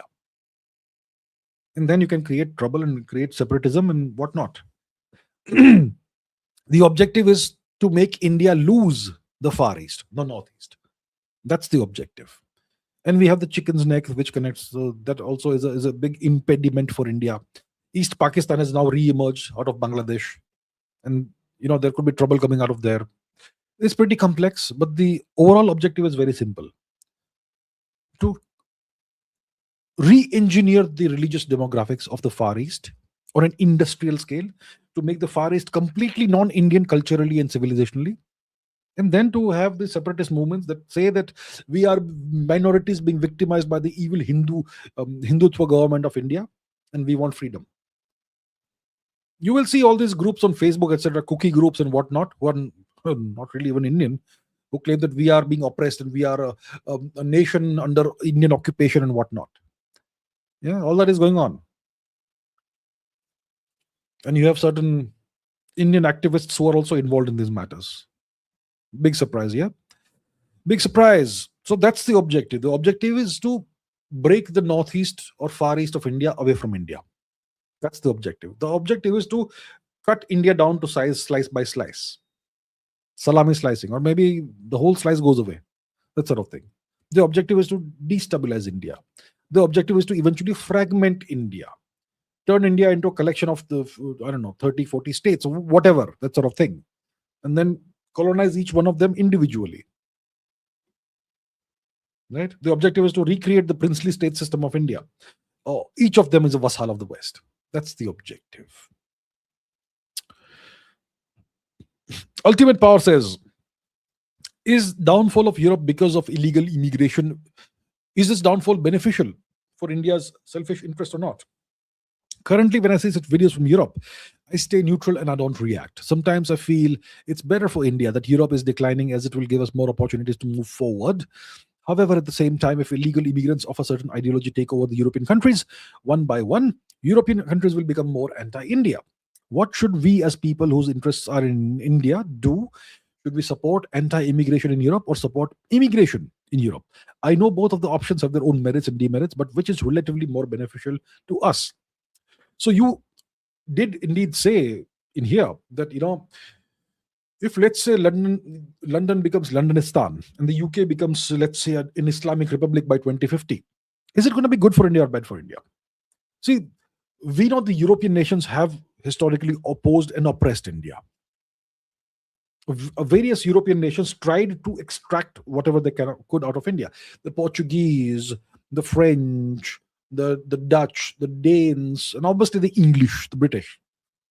Their objectives were not good. They were evil objectives to destroy, plunder India, and to totally beggar India. That was their objective.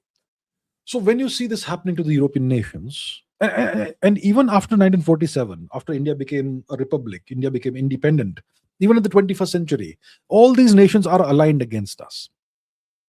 If you look at the activities of Germany vis-a-vis India, those are very, very anti-India activities.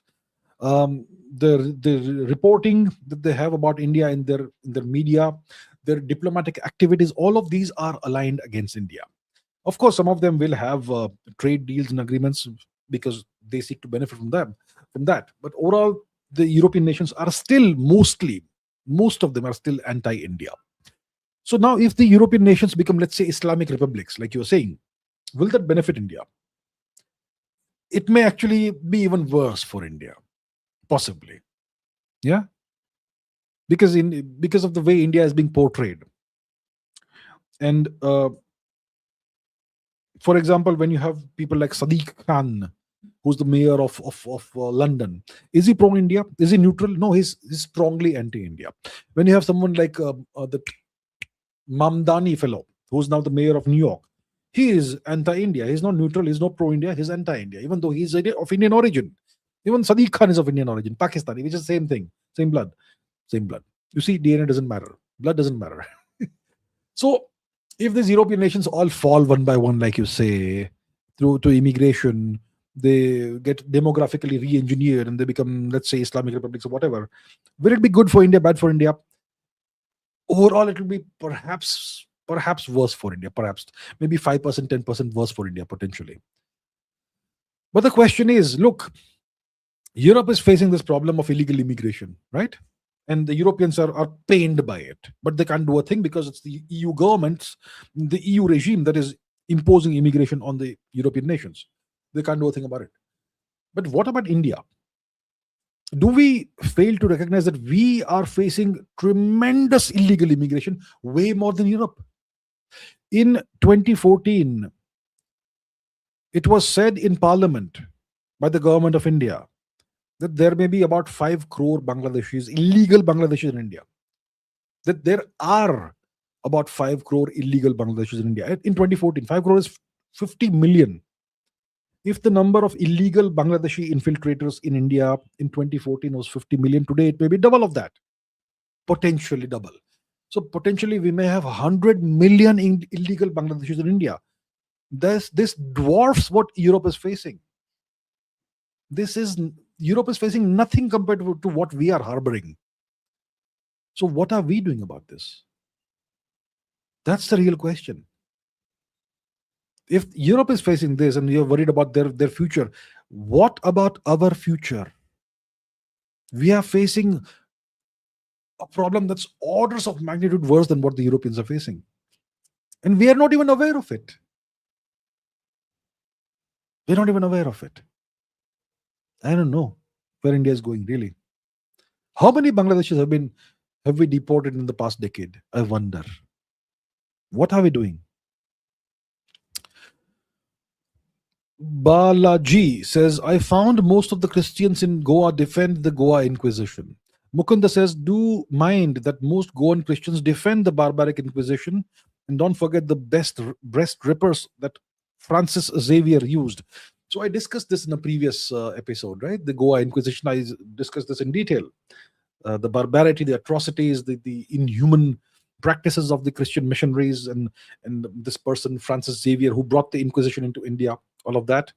And it's interesting that most Goan Christians, they defend the Inquisition, which was applied to their own ancestors. So why was the Inquisition applied in Goa, brought into India, brought into Goa? Because the Indians, the Hindus who the Portuguese had converted to Christianity, they were secretly practicing Hinduism.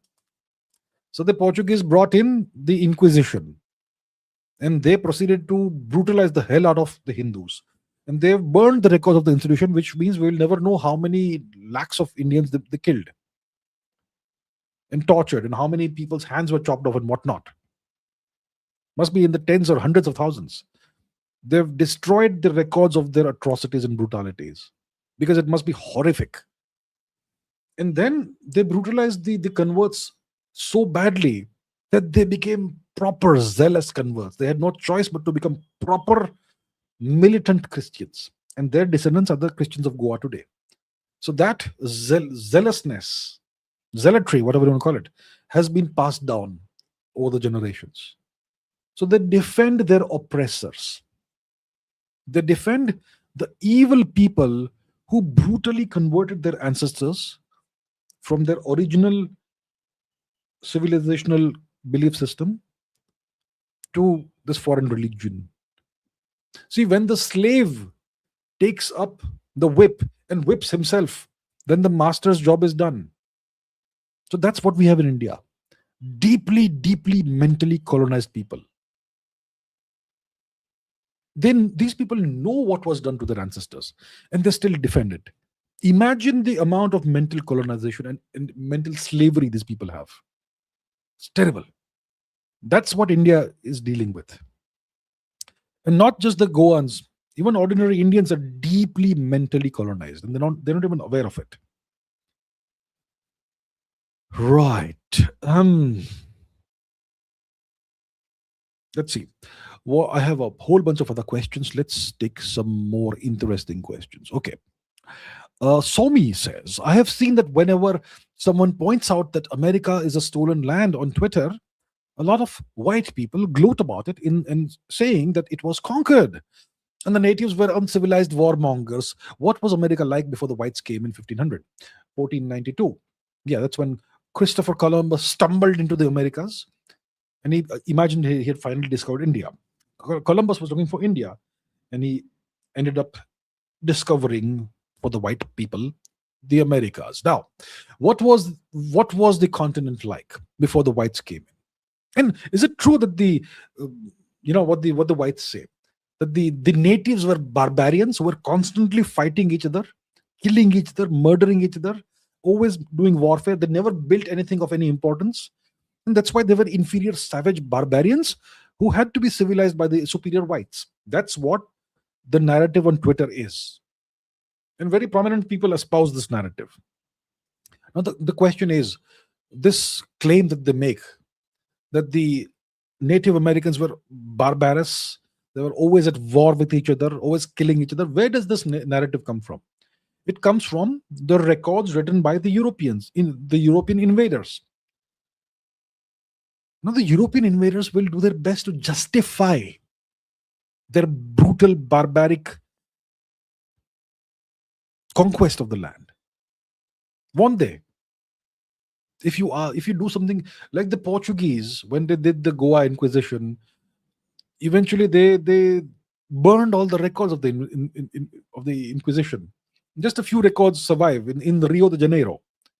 Everything else was burned because what they did was incredibly brutal and horrific, genocidal. So they had to hide the evidence of their atrocities. Similarly, the European colonizers, the European occupiers of the Americas, they wrote records and testimonies to justify their brutal invasion and occupation of the Americas and their large-scale genocide of the natives. So you have to say that, right, to justify what you're doing, that these people were barbarians, they were killing each other, so we put an end to the killing. You will, see these records from the Spaniards, for example, in Mesoamerica, that the Aztecs, okay, they were brutal people. They practiced large-scale human sacrifice. They had these pyramids on which they would have these horrific sacrificial displays of human sacrifice. They would take a knife and cut a man's heart out and throw the body there, and they killed millions of people like that. That's what they claim. What happened during the French Revolution? How many thousands of people were killed in the same manner in public? If an Aztec person were to visit Europe or France and Paris at the time, would he not say that the Europeans were bloodthirsty barbarians who sacrificed people for whatever reason? When the Europeans were burning witches alive, if an Indian were to go there, what would the Indian person see, and what would the Indian person recount? That the Europeans do human sacrifice for their religion. And the Europeans hate women. That's what they would say. Now the question is, how many people were sacrificed? Let's say it's a sacrifice, okay? How many persons did the Aztecs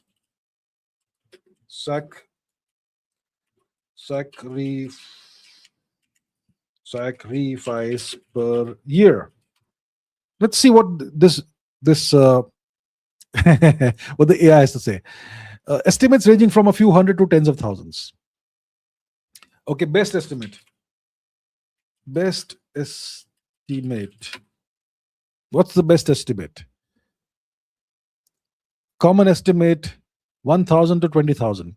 Now, how many people are executed in China every year? How many people are? Let's see. Okay, how many people were executed? How many people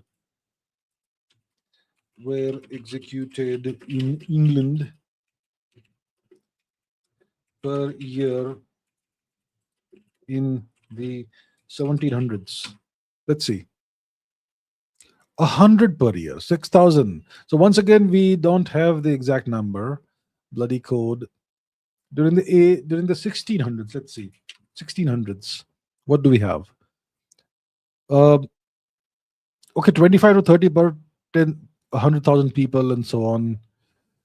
So the point is, maybe the Aztecs were simply executing war criminals or war captives, or maybe criminals once a year. You bring them out. We don't know. But the Spanish said that these were all ritual sacrifices, human sacrifices.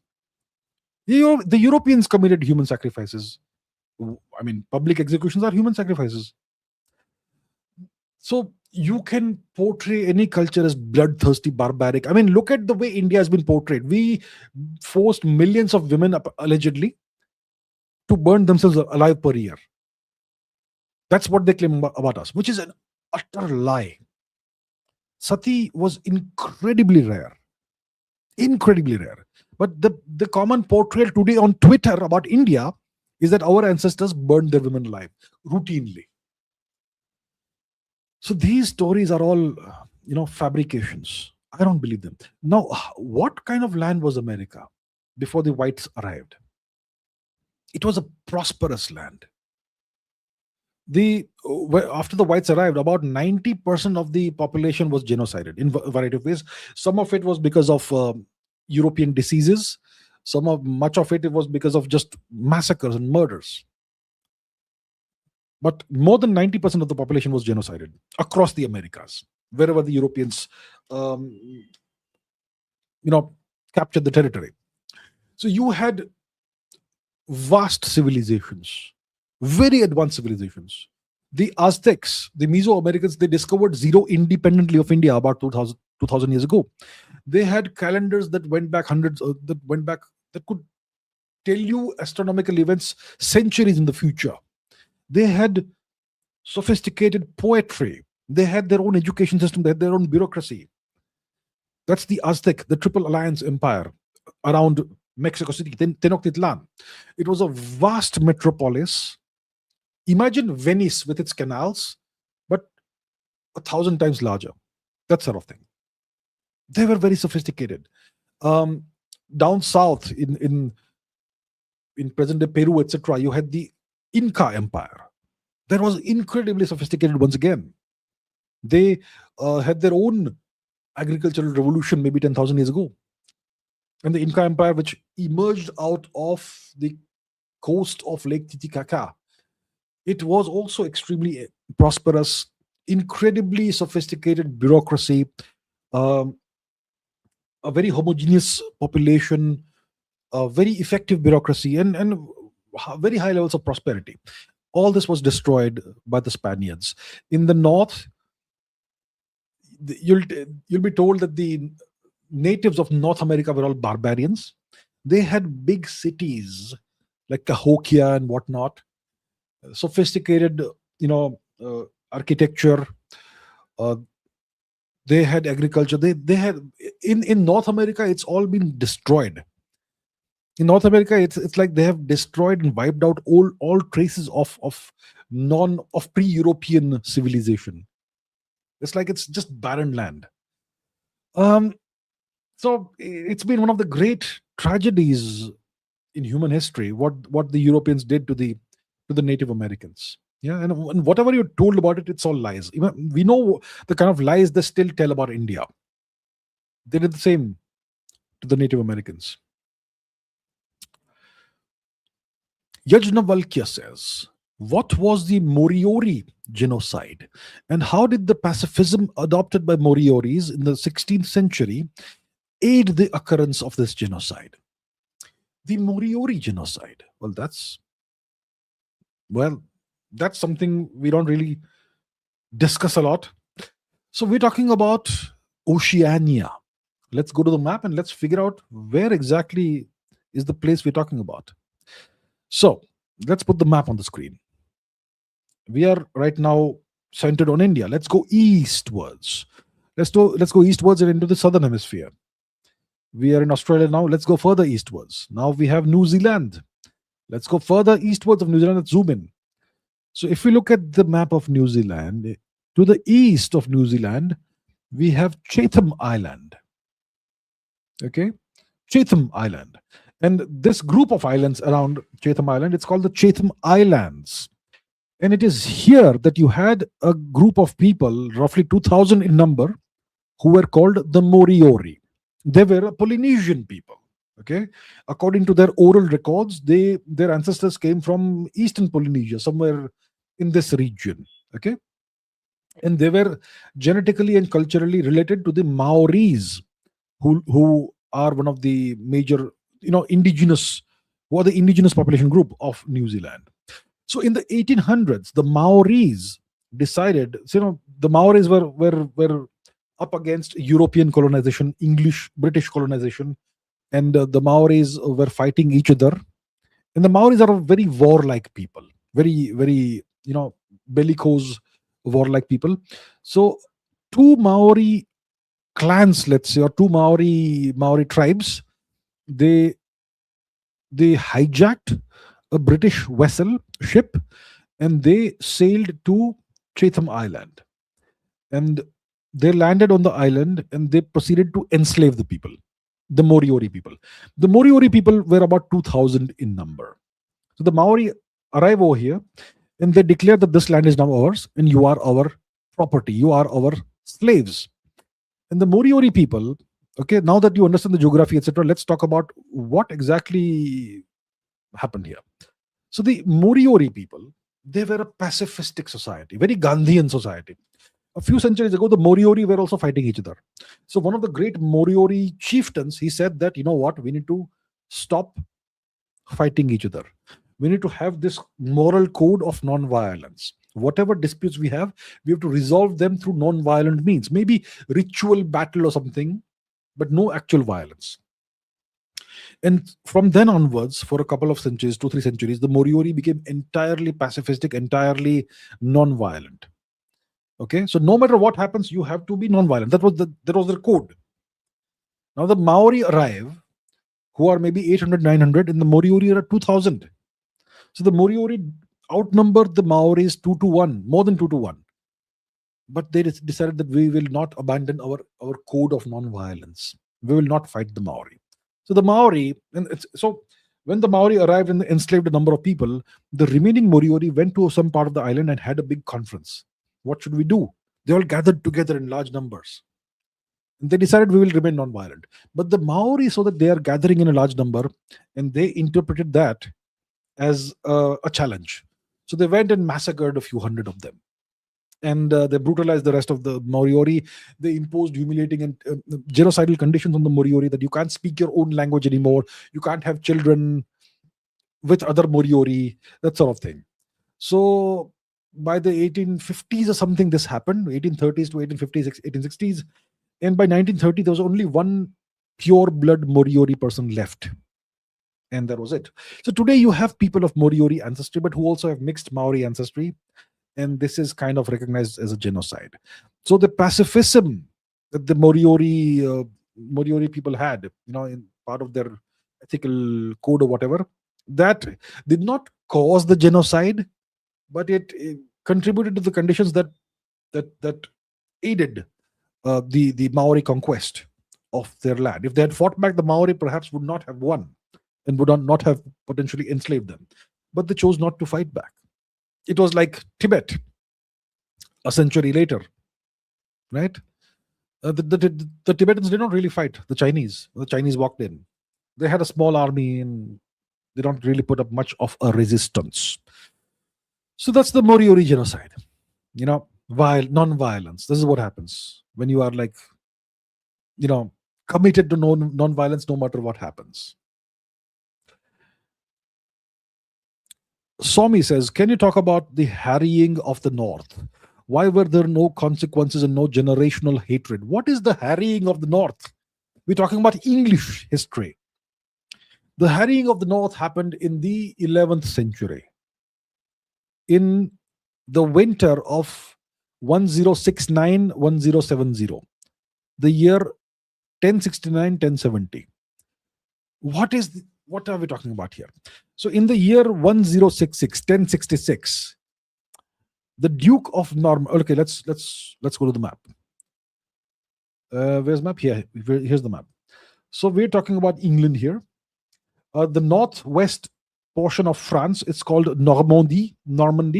Okay, that's where you had Vikings who settled there, and they intermingled with the local French people and became French Vikings, Normans.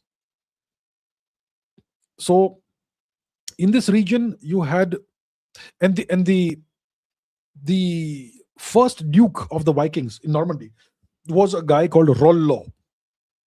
His great grandson or great grandson was William, who was illegitimate.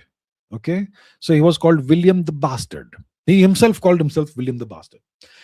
And in the year 1066 AD, William the Bastard landed in Hastings with an invasion force, and he was able to defeat the King of England, King Harold of England, Harold Godwinson. And that's how William the Bastard became William the Conqueror and conquered England. And he became the King of England through conquest. Now, when he became the King of England, he had to subdue the locals, the local Anglo-Saxons who had been ruling England for a very long time, for several centuries. He had to subdue them. He had to impose his rule, his law on England. And he was able to do it. But there was tremendous resistance in the north of England, in Yorkshire. You see the city of York here? It was called Jorvik by the Norwegians, by the Vikings. So the city of York, and there is Durham somewhere over here. Where is Durham? This is Durham, right? So in Yorkshire and Durham, there was tremendous resistance against William's occupation of England. William's soldiers were killed. The garrison of Yorkshire was destroyed, and the soldiers were killed, massacred. So there was significant resistance against William's rule in the north. So in 1069, in the winter, he decided to launch a massive military campaign in the north. It was a campaign of destruction. It came to be known as the harrying of the north. So he decided that he's going to employ scorched earth tactics in the north. He's going to destroy the people's crops. He's going to destroy the people's fields. He's going to destroy their livestock, all the animals that they have. He's going to kill them all, and he's going to massacre as many people as he can. And that's what he did. He personally led the campaign, the military campaign, and he devastated the north of England all the way from between Yorkshire and Durham. And I don't know, 100,000, 150,000 people are said to have been affected. I don't know if it means killed or what, but maybe. So the population of England at this time was about 2 million. And about 150,000 people were affected. It's about almost 10% of the people of England were affected. And the entire region, North England, was completely devastated. It was made unusable for agriculture, farming, animal husbandry, whatever. The people were massacred in large numbers. And for even a decade later, the place was a wasteland. That's how destructive William's harrying of the north was. And the outcome was that he was able to then impose his laws, his rule over the north of England. He was able to replace the local lords with the local Anglo-Saxon lords with Norman, French-speaking lords who had allegiance to William. And it is said that you could even see the the consequences in satellite images, because the way the villages are spaced apart today, they are spaced apart very evenly, almost mathematically, which is very unusual and very artificial. So the whole place apparently was so badly devastated that the villages had to be uh, refounded in a certain way that essentially is still visible from satellite images. If you are a trained historian, you will be able to figure out what exactly was the consequences of what William did. So that's William the Conqueror's harrying of the North. From his perspective, it was a necessary act. He tried his best to subjugate the North, but they resisted. So that's why he had to resort to brutal force. And through brutal force, he succeeded. Um, why were there no consequences, no generational hatred? See, he was so powerful. His might, his hard power, like we discussed in geopolitics, was so overwhelming that there could be no consequences. There were no consequences. The people of the region, they were smashed. They were defeated badly, devastated. How can there be consequences? Generational hatred. Well, over time, the Anglo-Saxons and the Normans intermingled over centuries. We're talking about 1,000 years ago. Over time, the people intermingled, and nobody today. See, if you go to England today, who identifies as Norman? Who identifies as Anglo-Saxon? Nobody. They're all intermixed. Today, you have the original population was Celtic. Then you had Roman blood that came in because during the Roman occupation of England. Then you had the Anglo-Saxons and the Jutes who invaded from Germany about 450 AD, around that time. So then they intermingled with the Celtic people and the Roman descendant people, and created a mixed population. And then you had the Normans who invaded. Then they had the Normans who came in. But before that, there were the Vikings who invaded England and settled in parts of England, northern parts of England, for a couple of centuries. Then you had the Vikings, the Normans, who were of Viking origin. So today you have a very mixed population. Nobody identifies as Saxon or Celtic or Norman or Viking, whatever. They're all pretty much mixed. In the north of England, you have a different kind of English that's spoken. The accent is different. It's more like the languages of the Nordic countries. The accent is more like the flat vowels, etc. That's the only remnant of the Viking era. But there's no generation hatred because everybody is mixed now. It's mainly mixed populations. Okay, next. Udit Mahesh says, what led South Africa to give up its nukes to other nations? Did Israel get its nukes from South Africa? If so, how could they convince the South Africans to give them nukes? The South Africans did not give the nukes to Israel. So the South Africans by the 1980s had built about 6 nuclear weapons, 6 nuclear warheads. Okay.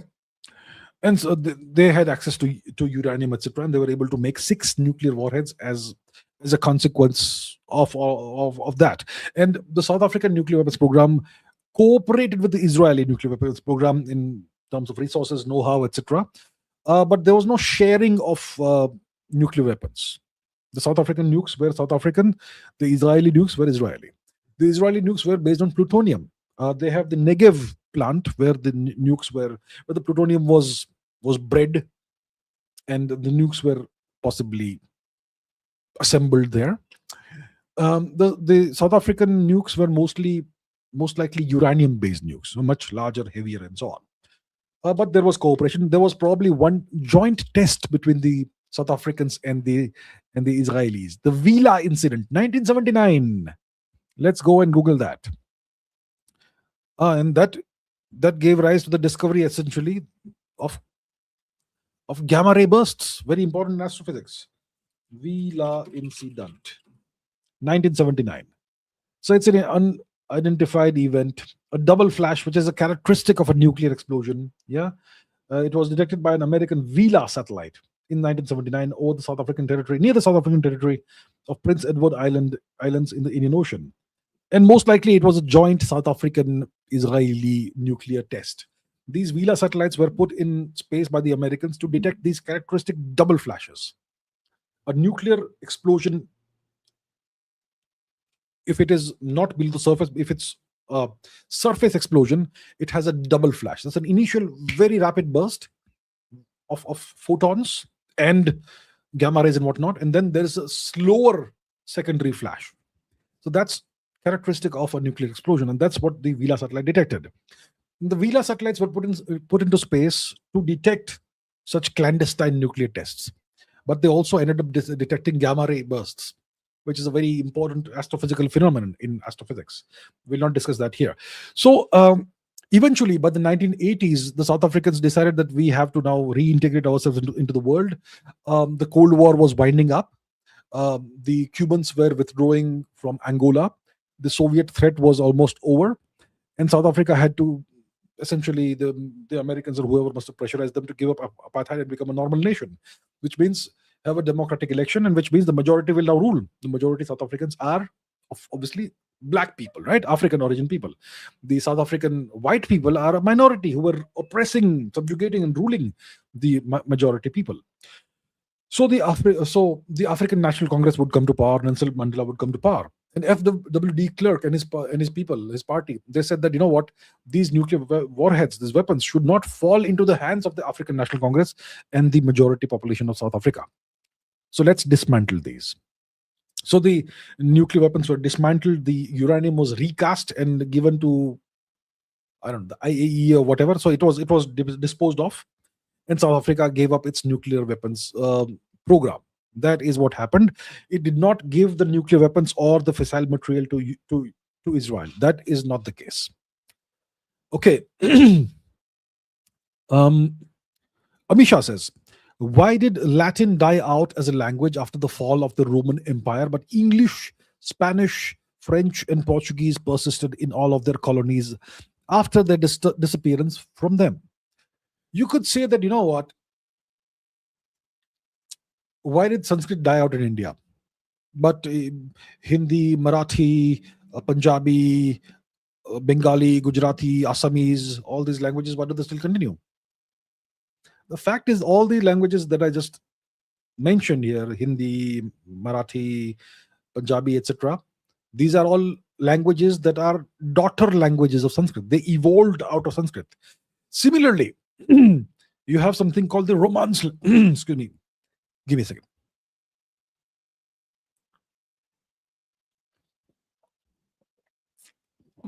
You have something called the Romance languages. Okay, let's list them. Romance languages. So, which are these?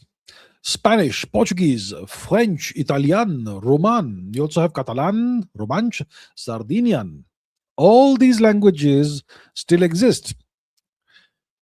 And these Romance languages, they evolved from Latin. Vulgar Latin is the everyday spoken language of the Roman Empire. Languages evolve. So English persists, but the English that is spoken today, it's not the English that was spoken 500 years ago. Okay? The English that was spoken in England in 1000 AD, if you were to read that, you would not recognize a word of it. The English that was spoken in about 1500 AD, maybe some of it may make sense. The English from 1700 AD, a lot of it will make sense, but it will still sound quaint and different. Languages evolve. So out of old Latin, vulgar Latin, which is the common language, which was the common language of the everyday language of the people of Italy, of the Roman Empire, that language even eventually evolved into other languages, such as Portuguese, French, Catalan, Spanish, and so on and so forth. Right? So languages evolve. Just like Sanskrit never really died, it still lives in various forms from the perspective of vocabulary and grammar in its daughter languages. Similarly, Latin still lives in the same way in its daughter languages like French and Spanish and Italian and so on and so forth. Right? It wasn't a disappearance. It was simply evolution of the language. And because Latin was spoken in various parts of the Roman Empire, and then the Roman Empire disintegrated, then these other various regions, the languages evolved differently in these regions over the centuries. That's why you have French that is different from Italian, which is different from Spanish. But if you know French, you can kind of understand a lot of Italian and Spanish. So that's how it went. Let us see some more questions. Amisha says, why were the Armenians hated so much in the Ottoman Empire that the genocide happened? Okay, first of all, the Armenian genocide, let's understand this. It was not one single event. It's a process that began in the last quarter of the 19th century. There was the first wave of genocide was probably in the 1880s or something. There was a major event in the 1890s, or maybe 1890 itself. And then it continued, and then there was the final nail in the coffin was 1915, when the major event called the Armenian genocide happened. But it was a process that was going on. Now, why did this happen? Were the Armenians hated a lot? The Armenians and the Greeks are the native original inhabitants of Anatolia. Let us go to the map and understand what we are discussing here. See, the majority of Turkey is today's Anatolia, or today's Turkey. See, this is the nation of Turkey. Here we have Istanbul, which is which sits across the imaginary fake dividing line between Europe and Asia. To the west of Istanbul, you have the region that the Romans called Thrace, and that is this little part of Turkey that is European Turkey. And to the east, you have Anatolia, this gigantic peninsula. Historically, this was Greek and Armenian. There was no Turkish person there. Then the Turks conquered the land and they took over the place and they ruled the place and so on. So the Armenians still were able to survive during the Ottoman Empire. They had to pay jizya tax and whatnot, but they were able to survive. And they were able to have their own religion, and they were also able to play an economic role in Anatolia and in the Ottoman Empire. And they were able to make a niche for themselves economically, and they became merchants and artisans and craftsmen and so on, and they became reasonably prosperous and successful under the weight of the Ottoman Empire, as part of the Ottoman Empire's economic system. So Armenians existed under the Ottomans. Then in the 19th century, the Ottoman Empire started crumbling. Turkey started being called the sick man of Europe. The Ottoman Empire started crumbling. There was decay everywhere. There were military setbacks all over the place. There were economic setbacks all over the place. And when this happens, you have to find somebody to blame. And someone who's doing well economically, you're going to be jealous of them. So you start pointing fingers at the Armenians. You are not Turks. You are working with our enemies. You are aiding the Russians. The Russians and the Turks had territorial disputes and they had warfare. Yeah. So you start accusing the Armenians of being anti-national. You start saying that you're Christians, you're not Muslims, you're not Turks, you're working with our enemies, you are stealing our money, you're wealthy. How dare you be wealthy? How dare you be alive? And so on. So that's how it starts. So the blame started being put on the Armenians for the decline of the Ottoman Empire. There was tremendous jealousy towards them. And by 1915, when you had the Young Turks government, the triumvirate of Anwar, Jamal, and Talat, the three pashas. By that time, Turkey was in dire straits. They had lost multiple military engagements with Russia in the north. They had aligned with Germany in the First World War, and they were being beaten very badly. They were losing territories that were formerly Ottoman territories, right? They lost parts of Greece that they had occupied for a long time. Thessaloniki, they called it Salonika. So the empire was in free fall. And the Young Turks said that, you know what, we need to shore up Turkey. We need to ensure that there are no traitors within Turkey. We need to cut down the Armenian population. They are aiding the Russians in the north, and so on. So they decided to displace the Armenians, put them on these forced long marches, which had no end. The objective of these long marches was to kill them off. And that's what was done to the Armenians. So it's not like they were actually hated, but the hate was engineered. They were turned into scapegoats for the decline of the Ottoman Empire. The Turks wanted to find somebody to blame for what happened. And the Armenians were this convenient target. And that's why this happened. So the objective was to bring the population of Armenians down below 5%, so that they will never pose any kind of threat to the Turks. And the objective was to create a Turkey only for the Turks.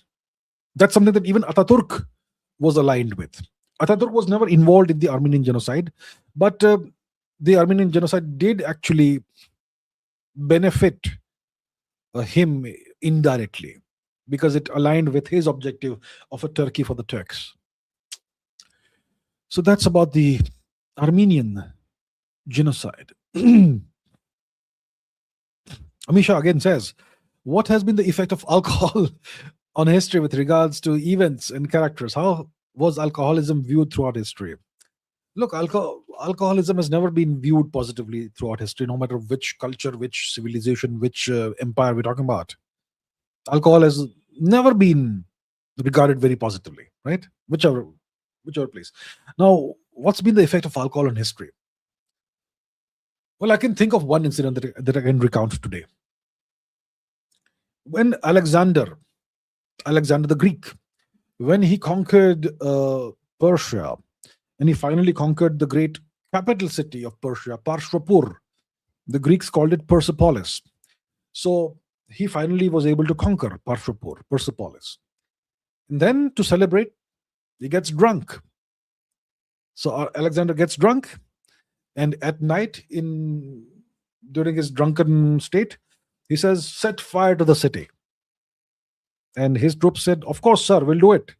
And they set fire to Persepolis. The great, magnificent Parshvapur, the capital of the Persians, was burned in one night. In the morning, Alexander is okay and is horrified, allegedly horrified with what he did. And the blame is then put by Greek historians on some woman, companion of Alexander, that she instigated him. So she is to blame, not Alexander. Come on. And it is said that if you visit Parshvapur today, the ruins of Persepolis, the Persians call it Parsa now, you can still see the scorch marks, the burn marks caused by the fire that Alexander lit. So, yeah, he did this in a drunken state. He got drunk and he ordered the burning of the city, the great city of Parshvapur. So that's one example of the kind of effect that alcohol can have historically. Then I can recount. I'm sure there must be so many more. Okay, there are so many more questions today. Let's take one more before I go into the live stuff. Sahaj Dang says, what if only taxpayers were given the right to vote in India? What if only taxpayers were given the right to vote in India? In that case, all Indians would vote, because all Indians pay tax. You don't believe me? Go buy something anywhere. Yeah? Go buy a kilo of tomatoes. Go buy whatever, something that costs 20 rupees. There's going to be GST on everything. Maybe if you buy tomatoes from your local street vendor, you may not have to pay GST. But anything else that you buy, maybe you order something online, you're paying GST. You're paying local taxes, VAT, tax, whatever it is. Every single purchase you make, there's tax. If you are buying petrol, there's tax on it. If you have a vehicle, you're paying road tax. Every Indian pays tax. Income tax, maybe not everyone pays that, but that doesn't matter. If you make purchases in the Indian economic system, you are automatically paying taxes. And your local vegetable wala, he also pays taxes to his local people. He has to pay taxes, non-official taxes, allegedly. Everybody pays taxes. That's why all Indians have the right to vote. Even if you make only taxpayers eligible to vote, still all Indians have to vote, because all Indians pay taxes. Okay, let us see what is going on in the live chat. I can see 1,000+ comments and 32 super chats. Yeah. Okay, let's see. Minimalist Maverick says Musk has given free Starlink in Iran for regime change. Elon Musk believes in democracy. Elon Musk believes in regime change. We will coup whoever we want. You can shake your fist at the sky. That's what he has tweeted. So no surprise. Sajid Gokul has become a new member. Thank you so much, sir. Welcome to the membership of the channel. Thank you very much. Jagjit says, how to solve Pakistan issue when the US has permanent interests? As long as the US has an interest in Pakistan, we can't solve the issue. The only solution is for India to get stronger over time. Okay. Right now, the most powerful nation in the Indian subcontinent is the US. It's not India. It's the US because of American power projection capabilities and other capabilities. So as long as the most powerful nation in the subcontinent is the US, we can't solve the Pakistan issue. So what's the solution? We grow. We become more powerful. Eventually, we become more powerful than the US is in the subcontinent. Then things may change. Right now, there is no solution to the Pakistan issue as long as the US is throwing its full weight behind Pakistan. Right. Next question. Chirag Srinath says, a person named David Peterson from the Swiss VPN company Proton VPN, I saw that, has reportedly encouraged bypassing digital security checks in Kashmir by hiding by using his app to spoof, to hide its true identity. So if you see a calculator, it could be the app, the Proton VPN app. And then I wonder what's going to happen if we allow Starlink. I have said this from the very beginning. I've been saying this for a very long time. The government of India will make a huge mistake if it allows Starlink to operate in India. You can see these David Peterson, etc., the kind of things they are saying on social media. They are saying that there is repression or suppression or oppression or whatever in Kashmir, and people should use Proton VPN and use the spoofing or hiding masking feature to mask the Proton VPN act as something else, like a calculator or something. So this is nothing but blatant interference in the internal affairs of India. That is like one step away from the attempt to change regime in India, right? The government of India, I'm very clear about this, it should not allow Starlink to operate in India, and should take action against people like these, David Peterson or whatever. If his company is, maybe we should block his company and its products, its apps in India. If we can block TikTok, we can block Proton VPN too. He's openly defying and challenging the rule of law in India. Something should be done about this. Ruk Naluak. Okay, sir. Thank you very much. Thank you so much for your contribution. Appreciate it. Krishant Bordoloy says, you have said that India should for the next 20 years not fight any war, as the US is the most powerful in the region. You've also said that in the next 2-3 years we could go to war with Pakistan. If it happens, will Pakistan lose territory? See, sometimes a war is forced upon you, right? We don't want to fight a war, but maybe a war is forced upon us. That situation could potentially happen, right? If the Pakistanis instigate trouble in India, I say this is the last thing we want to see happen. But what if they succeed in some new terrorist misadventure in India? And the government of India will have to respond, right? It could happen sooner rather than later. Yeah. So what if this happens is the question. What if India goes to war with Pakistan? Will Pakistan lose territory? It depends on a variety of factors. Ideally, Pakistan should lose territory. Yeah. Ideally, it should lose POK, or maybe it should lose Sindh or something. Probably POK. But that will happen only if we fight a lightning blitzkrieg war and we end the war in less than 72 hours. It's definitely possible. The Indian military is fully capable of doing that. So I can't say if Pakistan will lose territory or not, but ideally it should. The next time there is war, Pakistan should be made to pay a much bigger price, the price of territorial loss. That's what should happen. Biju Saika says, you said button of UK nukes is in Washington, but do you have any proof or strong hints? Nah. How will such proof be available in the public domain, sir? The fact that nuclear warhead of those nuclear warheads of the UK are mated to American missiles, that is the proof. Beyond that, you will get no better proof, no more proof. Okay. So it's not like the UK will publish this report. Look, this is the red button. It is on Trump's desk. This will never be done, right? These things are not ever disclosed in public.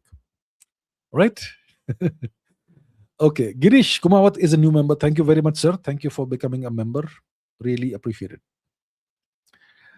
Biju Saika says, what No, why allies gave Napoleon exile instead of death?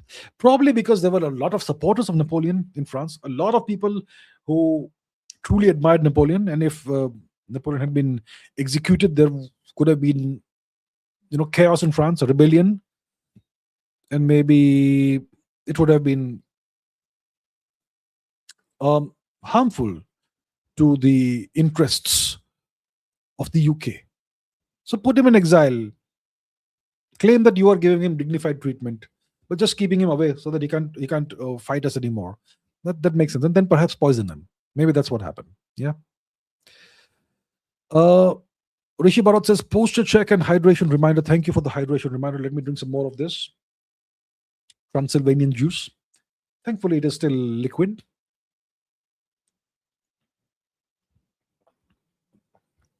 Thank you for the reminder, sir.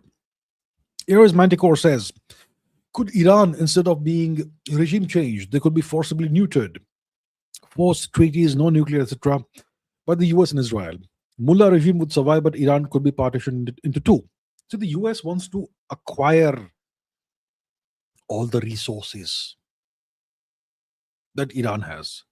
And the Mullah regime will never accept being neutered, like you're mentioning. For Iran to be partitioned, you will need military intervention. The Mullah regime will never accept a partition unless it's done by force, right? And if it's done by force, then the regime will anyway happen because the people seem to be fed up with the regime. So it's not feasible that it will happen this way. The current government of Iran will never give up. They consider the US to be Shaitan-e-Bozorg, the great Satan, the great Shaitan. They will never enter any such humiliating treaty with the US. They may enter into negotiations. They even did the JCPOA, which Trump walked away from. So the Iranians are willing to negotiate, but they won't accept any humiliating conditions. So yeah, I don't see it going that way, unfortunately. Somesh Pandey says, can this pressure from the US to India and China force them to create good relations between India and China, like solving border issues? That could happen. If the Chinese feel that they are under tremendous pressure from the US, and the only way to withstand this is by mending fences with India, then they could somewhat involuntarily maybe resolve the border issue with India. We are not there yet.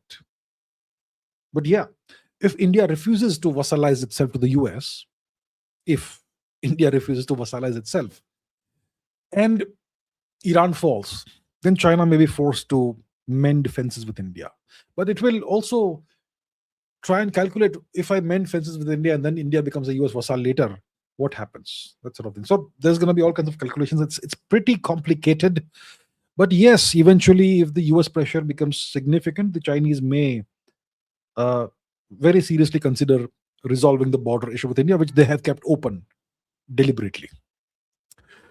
Aries Manticore says, wouldn't controlled infighting among US vassals enrich the US military industrial complex? If India becomes a vassal, could this also be a possible fate? See, why do you vassalize a country? You vassalize a country so that you can essentially manage its resources and you can control the resources. So let's say a nation has a lot of oil. So you vassalize the country, their regime becomes your puppet, and then all the oil trade is done either to you or through you. You always get a cut, and you control where it goes and you decide where it doesn't go. So that gives you not just wealth, it also gives you power. And power comes from order in that country. If you have two vassals fighting each other, that will cause disorder. You will lose power. You will lose access to resources. You will have chaos. So if you vassalize a country, you want that country to be in great shape. You want it to be orderly. You want law and order, your law and order, etc. Right? So it doesn't make sense for controlled infighting. For the military industrial complex, you create wars elsewhere, not among your vassals, but others, whom then you can sell weapons to. Okay. Virinchi Verma says, Hindu men grow mustache and trim their beards, but Muslims do the opposite, they right to left. Why? Isn't it a deliberate tradition? I don't know about the Islamic traditions and Islamic why the Islamic culture is in whatever it does. I am no expert in that, so I don't know. When it comes to writing right to left, um, yeah, we write left to right, right? But the old Brahmi script, it could also be written the other way. So these systems evolve over time. The Brahmi script could also be written right to left. Yeah, it was an ambidextrous script, so to say. But now we have the tradition for the longest time, at least 2000 years, of writing left to right. I'm not sure why the Arabic script is the other way around.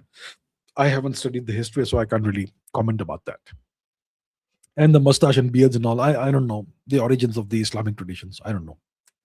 Pranam Nair says, why do Native Americans typically have brown skin tones, considering North American Anglosphere have historically had cold climates? Well, you see, if you go to, yeah, actually, if you look at North Americans, indigenous North Americans, they have brown skin tones, don't they?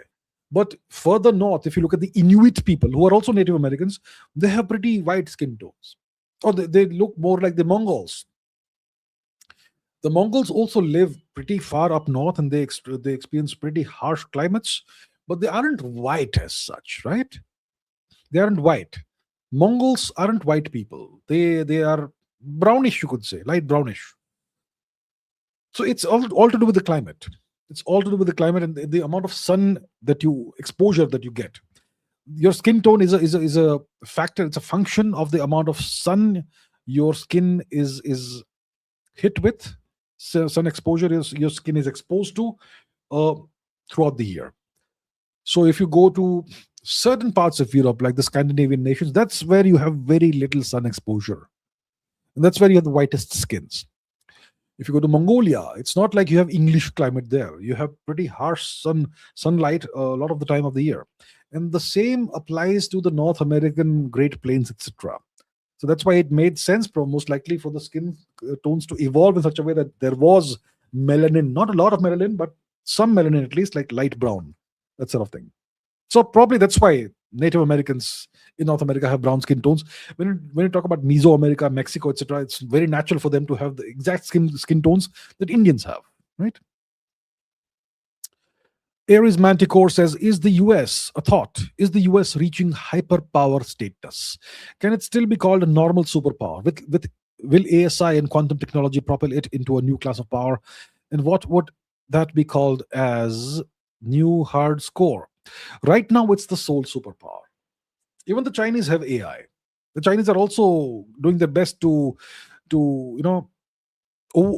overtake the US technologically, at least when it comes to AI and in quantum technologies. So the US and China perhaps could be neck to neck in these technologies. Maybe the US has other technologies like UFO-like technologies that they have not revealed and so on.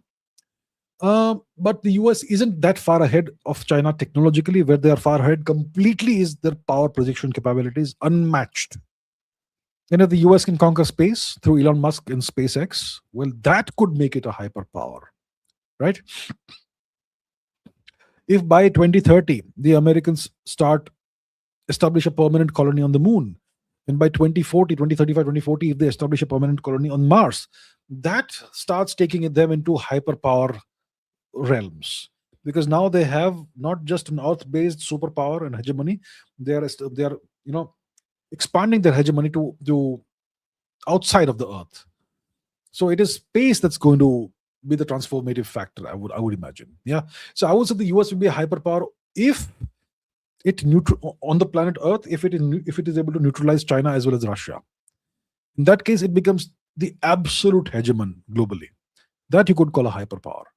If that's not the case, then the US colonizing Moon and the Mars, that perhaps is something you could call a hyperpower thing. Died in plane crash says, should people in India stop being delusional, obsessing over soft power, and start realizing that so-called international law is all nonsense after Trump has shown that might is right? Jiski lati uski pass. Well, I have been saying this for a long time. Now you see very prominent, intelligent people on Twitter saying the same thing. Soft power is nothing. Hard power is the only thing. And hard power is what matters. I've been saying this since 2021, haven't I? That time Indians were harping about soft power, soft power. The same people on Twitter are now being, thought leaders and saying that hard power is all that matters. Hard power is all that matters. It is high time Indians wake up to the fact that only hard power matters. Soft power is relevant only if you have hard power. If you have zero hard power, your soft power is worth nothing. So forget about soft power, start building hard power. That's what I would say. Virin Verma says, how did untouchability come into Indian society? Did it happen during Muslim rule or British rule? We must blame the outsiders, invaders, no mistake of us. Look, every untouchability, in every society there are some issues. You go to American society, you will see issues there. Every society has issues, but we Indians have this habit of self-flagellation. But now the question is untouchability. No, I have never seen with my own eyes untouchability in practice. Never. I've never seen that. You travel across India, you go to a cafe, you go to a restaurant. Do you care who's serving you, what that person's caste is? If you're in an airport, if you're in a train station, bus station, wherever, if you're in a crowded street, do you care who's touching you? Do you even bother? Nobody cares. It's only in some parts of India we had these issues. And all of this happened during the past 1,000 years of foreign occupation. Understand that. See, most of you have watched Harry Potter. If you have watched Harry Potter or read the Harry Potter books, you will know that in the Harry Potter society, the Wizarding Society, there were four castes. Hufflepuff, Ravenclaw, Gryffindor, and Slytherin. Four castes. There was also the caste of slaves, which was the elves, right? Which was the underclass, the hidden underclass of Wizarding Society, who were oppressed, who were enslaved, right? Now, when a kid went to the Hogwarts school, how was their caste determined? There was a sorting hat, which will determine which caste the boy will go or the girl will go into. So that was the system of sorting the new population into the four castes. Then you have the evil guy, Voldemort. So for centuries, you have the tradition of the sorting hat. And that's how, based on your merit and aptitude, you go into a certain caste. Now, let's say, imagine the situation where Voldemort wins and he destroys the wizarding traditions and he destroys the sorting hat. And Voldemort, let's say he's immortal, he will rule for 1,000 years over the wizarding society.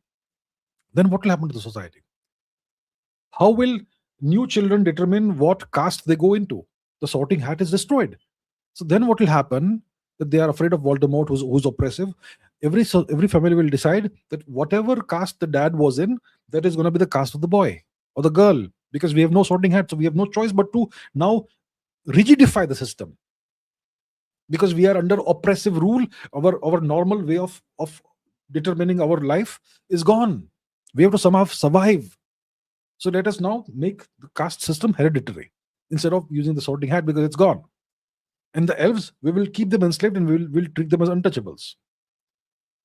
So when a corporation or a society comes under bad leadership, all kinds of evil practices creep in. When Apple went out of Steve Jobs' control and went nearly bankrupt, whose fault was that? Was it the fault of the employees of Apple, or was it the fault of the leadership? See, my dear Indian friends, you need to learn how to think critically. You have been conditioned mentally to take a whip and keep whipping yourselves. Keep blaming yourselves for everything. Keep blaming your ancestors for everything. The foreigners did all this to us, and they taught us to blame ourselves for everything. I am not condoning this or that or whatever. Do I believe in caste? I don't believe in caste. Why do we still even have caste? It's because the government mandates it. They claim we want to annihilate caste. We don't believe in caste. But then they require that you should have your caste on your birth certificate, on your school living certificate and everything. And you vote based on caste. Why? They are the ones who are perpetuating caste. Because it is politically beneficial. End caste. And annihilate caste completely. That's what I would say. That's what needs to happen in India. Remove all mentions of caste from all official documents, then see what happens. It is your politicians who are keeping this alive. Just like the foreigners introduced all these problems in Indian society. for their own benefit. Today, the politicians are keeping this alive for their own benefit. Who suffers? We suffer. Sam the Gamer says, if the US vassalizes world, what happens to RIC? Well, if the US vassalizes the world, can RIC stand up to the US? Well, it's going to be very difficult for that to happen. It's not impossible. Not impossible, but very difficult. Brown Leprechaun says, why do we suddenly see Qatar's name everywhere? Qatar it's tried to stay pretty quiet and under the radar. Qatar is a big player. It's a very, very loyal minion, vassal, whatever you call, of the US. What happened in Doha, the Doha Accords between the US and Taliban? Doha, it does all kinds of, it provides all kinds of very important services to the US. So it's not surprising to see Qatar's name in various places.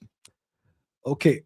I would like to request everybody, please stop taking super chats, because otherwise this will go on forever, and we need to end maybe at a reasonable time. So, so please stop taking super chats now. I obviously dispose of all the remaining super chats, like almost 30 of them. Okay, Aries Manticore says, a thought experiment. India can only progress with the proven path, shadow dictatorship masquerading as a robust democracy, hard to find and hidden like the Americans. Your thoughts on this way? Well, it's worked for the Americans, isn't it? And for the Chinese, an open dictatorship has worked. And the Americans say that Russia is also a dictatorship, but whatever it is working. The only path that actually works is some form of dictatorship, political stability, full control.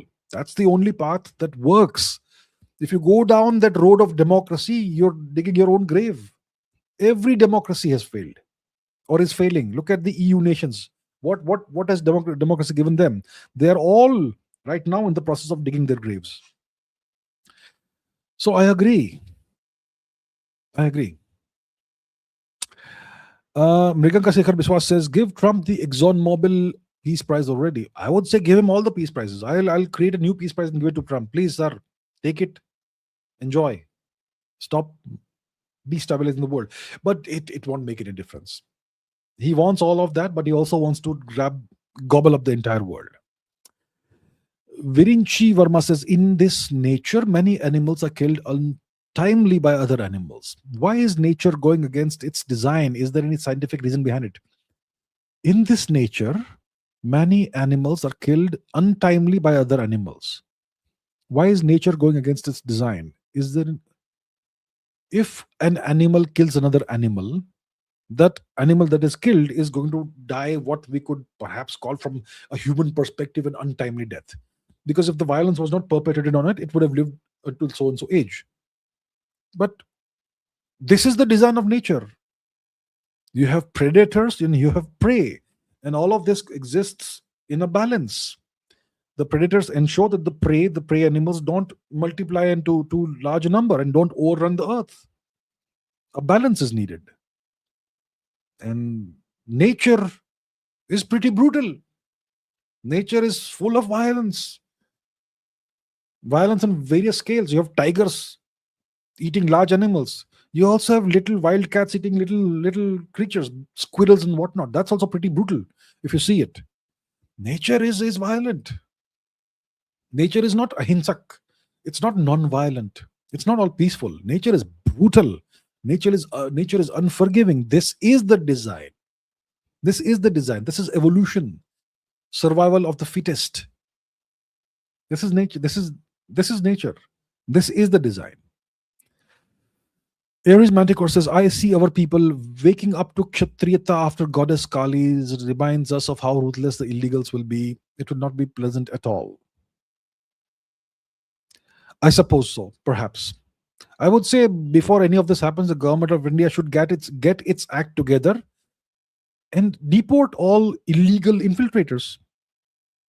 I'm not saying deport any legal immigrants to India. If you have come through the proper legal channels, getting a visa and whatnot, you're welcome to stay as long as the visa allows you. Those who have broken Indian law and infiltrated entered India illegally, thus doing a criminal act, those people have to be deported. That's just law. So the government, what is it doing? Do it, please. Get rid of these people. Deport them legally. I'm not saying beat them or whatever. No need to use violence. Just deport them all. I don't know why it's not being done. Aries Manticore says, how brutal were the witch trials? I see many in the new generation of the US talking about bringing it back. Gen Z is being actively radicalized towards more alt-right conservative values. Why is this? I have no idea. Really? I wasn't aware of this. Okay, in case that's happening. Are people in the US talking about bringing witch trials back? Well, that's a very Christian thing to do, I would say. Yeah. The witch trials were absolutely brutal. Absolutely brutal. The most popular book in Europe or the second most popular book in Europe for several centuries was the Malleus Maleficarum, the Hammer of the Witches, which was a manual about how to identify a woman who is a witch or a person who is a witch, and how to make them confess and how to execute them. Absolutely brutal stuff. So you make them confess through torture. One way of doing it is to tie heavy stones to a woman's ankle and legs and immerse her in water. And if she floats despite the stones being tied to her legs, it means that she is supernatural and she's a witch, which means she must be killed. And if she drowns, then the poor lady was not a witch. Thank God. I mean, what the hell? And then if somebody was identified as a witch, they would typically be burned alive, or they would have some other horrific treatments, tortures before killing and all. Absolutely brutal stuff. Okay, Prashant Tamhane says, after hearing the reports of US Department of Justice that Pakistan paid $5 million to stop Operation Sindoor, if voters can be bought, why are we playing this game in hard mode? We tariff our economy is 8%. With tariff or economy is 8%, without it would be 10%. Okay, I have not seen this report that Pakistan paid $5 million to stop Operation Sindoor. For the US, $5 million is not even peanuts. It's nothing. The US interfered, whatever you want to call it, not because Pakistan paid them money. They interfered because they are on Pakistan's side. They have always been on Pakistan's side. They want to use Pakistan as a counterbalance to India. It has nothing to do with money. If the Pakistanis hired some lobbyist and paid some money to that person, it's not that stopped Operation Sindoor. Okay. And if we employ lobbyists and if we give $100 million to the US, they will still work against us. It has nothing to do with money. It's something to do with much more than money. It's about control of the world.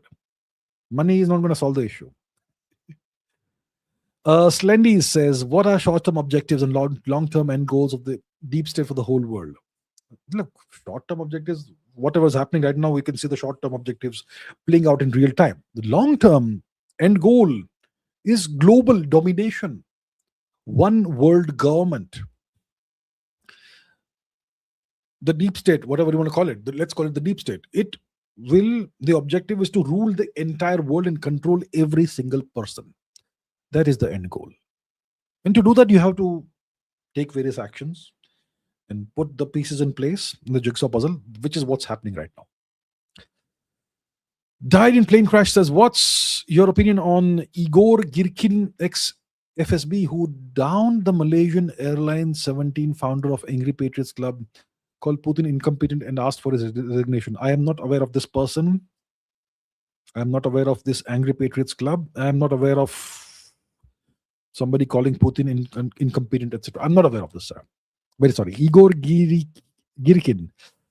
Sorry, I'm not aware of this person. Slendies says, what will life be like for a child born today into a family that's part of the deep state? I suppose a life of privilege, right? All doors open for you. If you are, let's say, Indian, and you are born in a wealthy family, you still have to apply for visas whenever you go of various parts of the world. If you are born into that family, everything opens for you. Life of luxury, life of privilege, life of access, life of endless opportunities, that sort of thing, I suppose. Yeah.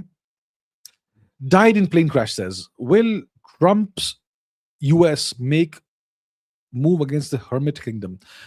I don't think so. So the Hermit Kingdom, which is North Korea, not only has nuclear weapons, it has the means to deliver them and deliver them across the Pacific. Trump's US will not make a move against the Hermit Kingdom. See, they have bought their security and sovereignty through nuclear weapons and the means to deliver them. Rojan George says, can you share what resources do you read regularly to catch up on geopolitics and history, like magazines, newspapers, and all? I don't read newspapers. I don't read magazines. Most of the information, history, look, for history, you read books. You read books for history. I don't read history. No, of course, if you want something additional from what you read in the book, what I typically do is I read research papers, academic papers related to archaeology or genetics or whatever. So that's something I would do for history. For geopolitics, I read online publications. I don't watch television. I don't read newspapers. I don't read magazines. I get most of my information online. Yes, look at everything from 360-degree perspective. Read the New York Times, read the CNN, read Fox News, read Foreign Policy, read The Diplomat, read Chinese Xinhua, read Deutsche Welle, the Indian publications, which essentially just echo the West. Read the Korean Yonhap news agency, read Nikkei, read the Straits Times, everything. Okay, and look at what people are saying on social media, on Twitter, and so on. So that way you get an idea of what everybody is saying, and then if you have your own orientation, your own perspective, you will be able to figure out what actually is happening in the world. So that's kind of what I do, sir. Yeah, that's how I do it. Akash Suthar says, is Turkey also a vassal state? Yes, sir, it is. It is. It's a very ambitious one. It knows how to play the game, but it is still a vassal. One example of the vassalhood I can give you is, look, let's do it together. Okay, let's do it in real time, all of us. Let's go to Google. Let's ask this question: does Turkey host US nuclear weapons on its territory? Yes, sir. Or no, sir? Yes, sir. You see, Turkey hosts US nuclear weapons, about 20 tactical nuclear bombs at Incirlik Air Base as part of NATO's nuclear sharing program. These weapons remain under sole US control and require US authorization to use. This is the signature of a vassal. Okay? And I can give you lots of other examples, but here's a classic example of a nation that's a vassal. Akash Thar, thank you, sir, for what you do. Thank you so much. Thank you so much. Thank you for the support, and thank you for the contribution to the channel. Thank you very much. Siddharth Singh Rajpurohit says, what could be India's strategy to resist American arm twisting and remain sovereign?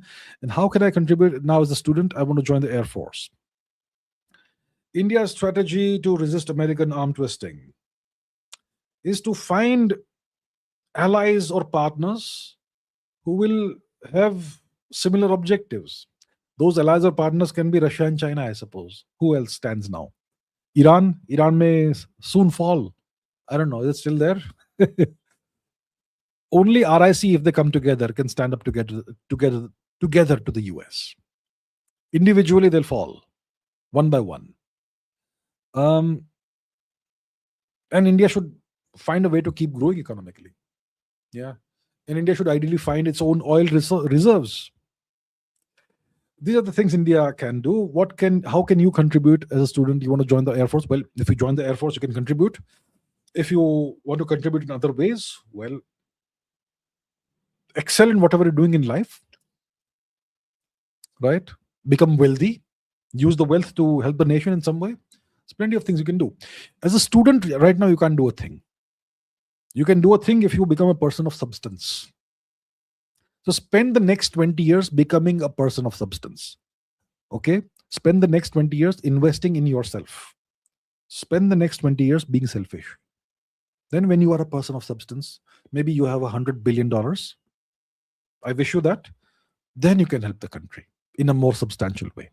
That's what you should do. So don't be impatient. Don't be in a hurry to contribute.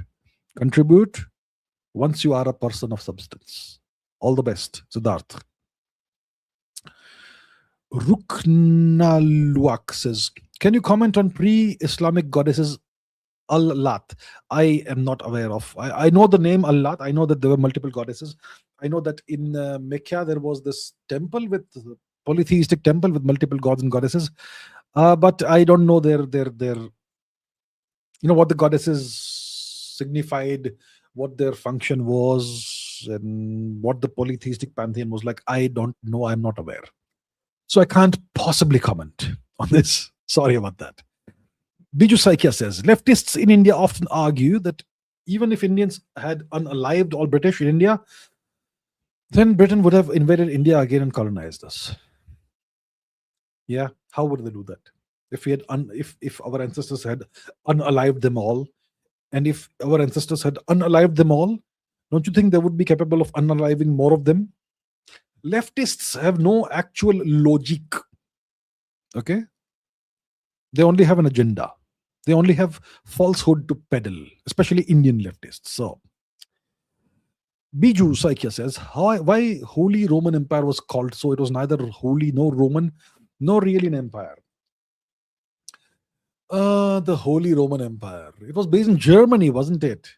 Carolus? No, who was it? I think it was controlled by the Vatican. That's why it was holy.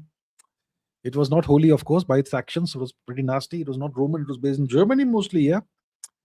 And it was kingdom, but it was, see, anything can be called an empire, right? Anything you can call an empire. I mean, they speak about the Angevin Empire, which was a little kingdom of the Angevins, Richard the Lionheart and so on, but they call it an empire. So if you have an inflated sense of your importance, you will call whatever your people did as an empire. Yeah, so it's a very Eurocentric perspective. You're right, it wasn't holy, it wasn't Roman, it was more German than Roman, and it was a kingdom more than an empire. So you're right on all these fronts. Amisha says, Freedom at Midnight. Should I read this book? Is it Salman Rushdie? Let me just double check that. Freedom at Midnight book. Oh, it's by Dominique Lapierre and Larry Collins.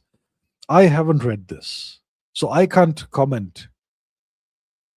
If it's a white man or white men who wrote it, Indians will obviously give very good reviews. As you can see, it's got a 4.5 rating on Amazon India. I don't know really. I haven't read this. I haven't read it. It seems to have a good rating. Maybe you can, perhaps, if you feel so inclined, read it. I haven't read it, so I can't say. Sorry. Krishant Bordoloy says, if Pakistan loses land to us in war, will the US force us to give back the land? Or will they place economic sanctions? Or will they tell us that we are intolerant to minorities? Look, if they tell us this or that, it doesn't matter. What they actually do is what matters. Their words, who cares? Will the US force us to give back the land? They may try to do that. Will they place economic sanctions? They most likely will place economic sanctions. Yeah. So if you play big boy games, you're going to have big boy consequences too. So you need to have the appetite to play the game, and you need to be aware of the consequences. So if the consequences, if the benefits outweigh the consequences, then you can go ahead and do such things. Yeah.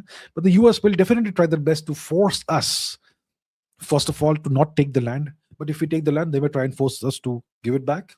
Or they may put economic sanctions and try to strangulate India's economy. These things are very much in the offing, for sure. James James says, if India is so great, why can't it capture Antarctica? See, India isn't that great today. Okay? When we're talking about greatness here, what is the definition of greatness we're talking about? We're talking about hard power. So if you want me to issue a reminder of what our hard power is like from India's perspective, take a look at this. This ranking scale still stands. The US hard power score is 93, Russia 54, China 15, India is slightly less than 5. As you can see, India is not that great from a hard power perspective. India was great in the past. It was great culturally, civilizationally. It was great as whenever we had major empires in India, like the Mauryan Empire, the Kushan Empire, the Gupta Empire, the Chola Empire, the Maratha Empire. But right now, we are not that. We have a hard power score of 4.91. And we can't even reunify the Indian subcontinent at this point in time. These are just facts. And we have India, I don't think, has any ambition of capturing Antarctica. So, anyhow, good to see you, James. The Trader says, your podcast with Vishal Malhotra about Nehru, Gandhi, doubt ruling for 50 plus years. Vishal Malhotra. That's a long time ago. Okay, ruling for 50 plus years with worst policies by the party. Why US sponsored terror to Pakistan and India if we aren't performing well at the time? See, it's not whether we were performing well or not. It is what India's potential is. Even when India was limping along with the Nehruvian rate of growth, 2% per year, 3% per year.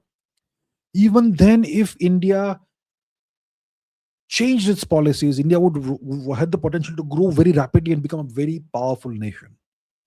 Even today, India has the potential to be a very powerful nation. So the Pakistani angle is because the US understood India's potential. That someday, maybe in the next 6 months, if a new leader comes in India and implements all the right policies and gets the nation on track, India will very rapidly become a very powerful nation. And that's why they kept Pakistan as a counterbalance. And that's why they always kept Pakistan on the offensive against India through terrorism and whatnot. That is the reason why.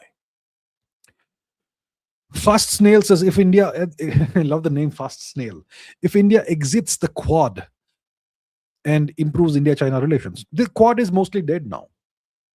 The Quad is mostly dead. The Americans are supporting Pakistan against India. In that situation, how will the Quad exist? Right? The Quad is dead. The Quad is on ice. You have Pax Silica. You have other things now. The Americans are no longer talking about the Quad. So we don't have to officially exit the Quad. Just stop attending Quad meetings. Or if there's a Quad meeting, send a junior minister or a junior diplomat to attend it. That's it. Right? Will this improve India-China relations? Well, the only thing that can improve India-China relations is how much pressure the Americans apply on China. That is what will determine whether India-China relations improve or not. If the Chinese come under intense pressure from the US, they will probably decide that, let's mend fences with India. And the way to do that for China, by the way, if Chinese people are listening, it's to resolve the border issue, the undemarcated India-Tibet border, which China has refused to demarcate for decades. That is the core issue. Okay. Agent Ford says, does the British Crown hold power over India till date? I doubt it very much. I doubt it. There has been speculation that there may have been some secret clauses in the India Independence Act or whatever, but I am not aware of those, and I doubt that the British Crown still holds any kind of power over India. UMXG Lol Haha says, Iran will become a puppet state. Why are Indians celebrating? I don't understand. What are my thoughts? From India's perspective, it will be a bad thing, because now we will have a second Pakistan, west of Pakistan. If Iran becomes a US puppet, then it is also aligned with the US, just the way the Pakistanis are aligned. And that's bad for India. We lose Chabahar, we lose the relationship we have with Iran currently, and Pakistan gets a very major ally, right? You may even have US troops in Pakistan occupied Kashmir as a consequence. So Indians obviously don't understand the way things work, many of them, unless they watch this channel. The ones who don't watch this channel will be celebrating. Some of them are saying that, the US coup in Venezuela is actually good for India. I don't know on what basis these experts have concluded that the US regime change in Venezuela has actually had a good effect on India, or it's going to be good for India in the long run. I don't get it how. So there's all kinds of people who are misleading Indians, let's say, through their analysis, and that's why Indians are perhaps celebrating this. It's stupid. Biju Saikia says, recommend some interesting books on economics. No, economics is not my thing. I don't know. I can't recommend books on economics. Sorry. Uh, Anshu Jain says, does MK Gandhi have any connection with MI6? Well, he's dead, so he can't have any connection. But did he have connections? Well, if Mr. Gandhi had connections with the MI6, did the MI6 exist back then? Let me see. Did the MI6 exist in the 1940s? Let's see. Did MI6 exist in World War, let's say 1930? Yes, it did exist. Its predecessor organization existed. So, yeah, the organization that would become the MI6 did exist back then. Did Mr. Gandhi have connections? Well, if there were any connections, we don't know about those. If there were connections, the British would have records of those, but they will never make those public. So, yeah. V for Valor says, thank you for all your efforts. Thank you very much, sir. Thank you very much indeed. Fast Snail says, is NATO done if Greenland happens? Does the US care? NATO is mostly done if Greenland happens. NATO is mostly done. Yeah, maybe that's what the US wants. Maybe the US has decided that we'll take over Greenland, and that helps us kill two birds with one stone. We also get to end NATO, so that we can now micromanage each nation one-on-one and have an even better effect than we had with NATO by dealing with each of these nations one-on-one. That way we'll be able to control them even better. So yeah, if Greenland happens, NATO is done. Kedar Bhatt says, do you think religion plays a major role in geopolitics? As the world seems to be against Hinduism since the invasion till now. Why is that? Well, the West hates Hinduism. Hinduism is the only old polytheistic religion that still stands. It's the oldest civilization on the planet that we know of, the longest continuously existing culture and civilization in the world. And the religion that the West now has, it's been able to end the original religion of the West. The polytheistic tradition of the West were all destroyed. But India somehow still stands. That's why they hate it. That's why they hate Hinduism. Does religion play a major role? It does play a significant role. Yeah, certain religions, especially the Abrahamic religions, are political religions. They are religions of control and power. They are religions of command and control. And these religions can be leveraged or utilized for geopolitical or political purposes. So certain religions play a major role in geopolitics. I think it's very obvious which religions these are. Hinduism is not one of those, because Hinduism is not an organized religion. It is another top-down military command and control structure. That's why Hinduism is kind of irrelevant geopolitically, because it's more civilizational than religious, right? Dheeraj Kamath says, why is North Korea not fully sovereign according to you? Because it is completely dependent on China because of so many things. It is constrained by its dependence on China. See, it has nuclear weapons. It can deliver the nuclear weapons, but it still needs the benevolent protective shadow of the Chinese state for its long-term survival. And that's why it's not fully sovereign. Yeah, when you are constrained by your external dependence on another nation or another set of nations, that's when you are not fully sovereign. And most likely the Kim dynasty has stayed in power because of Chinese help. I don't think they can stay in power on their own. The North Korean military has so many soldiers, so many generals, so many officers, right? Why do they all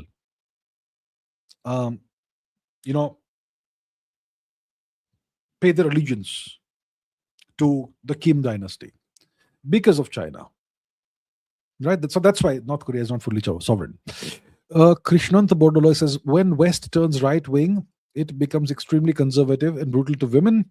And when we are becoming more right wing, we are becoming more liberal. Truly goes to show which society was really more free. Clearly, absolutely clearly, no question about it. Yeah, I mean, I have nothing to add to this. You're absolutely right. When Christian societies become conservative, or other societies become conservative, right wing, they oppress their women. right? But in our case, it's the other way around. So it tells you which societies were actually more free. No question about that. Avinash Kumar, thank you very much, sir. Thank you very much indeed. YT user says, my American friend says before them, the natives didn't have a country and used to fight among themselves. Same old story, same old story. We discussed that. And they also did the same thing in nothing wrong. Conquer and rule was the law of the time. Yeah, but don't portray yourself as the world's defenders of human rights and democracy and all that. Right? See, as we can see today, in geopolitics, all that matters is hard power. So then don't claim that they were evil, they were fighting each other, they didn't have a country. They had their own way of living.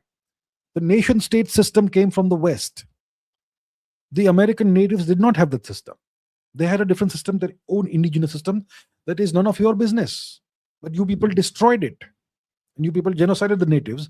And now you claim that they were backward, they were primitive, they were warmongers, and that's why it was important to civilize and Christianize them.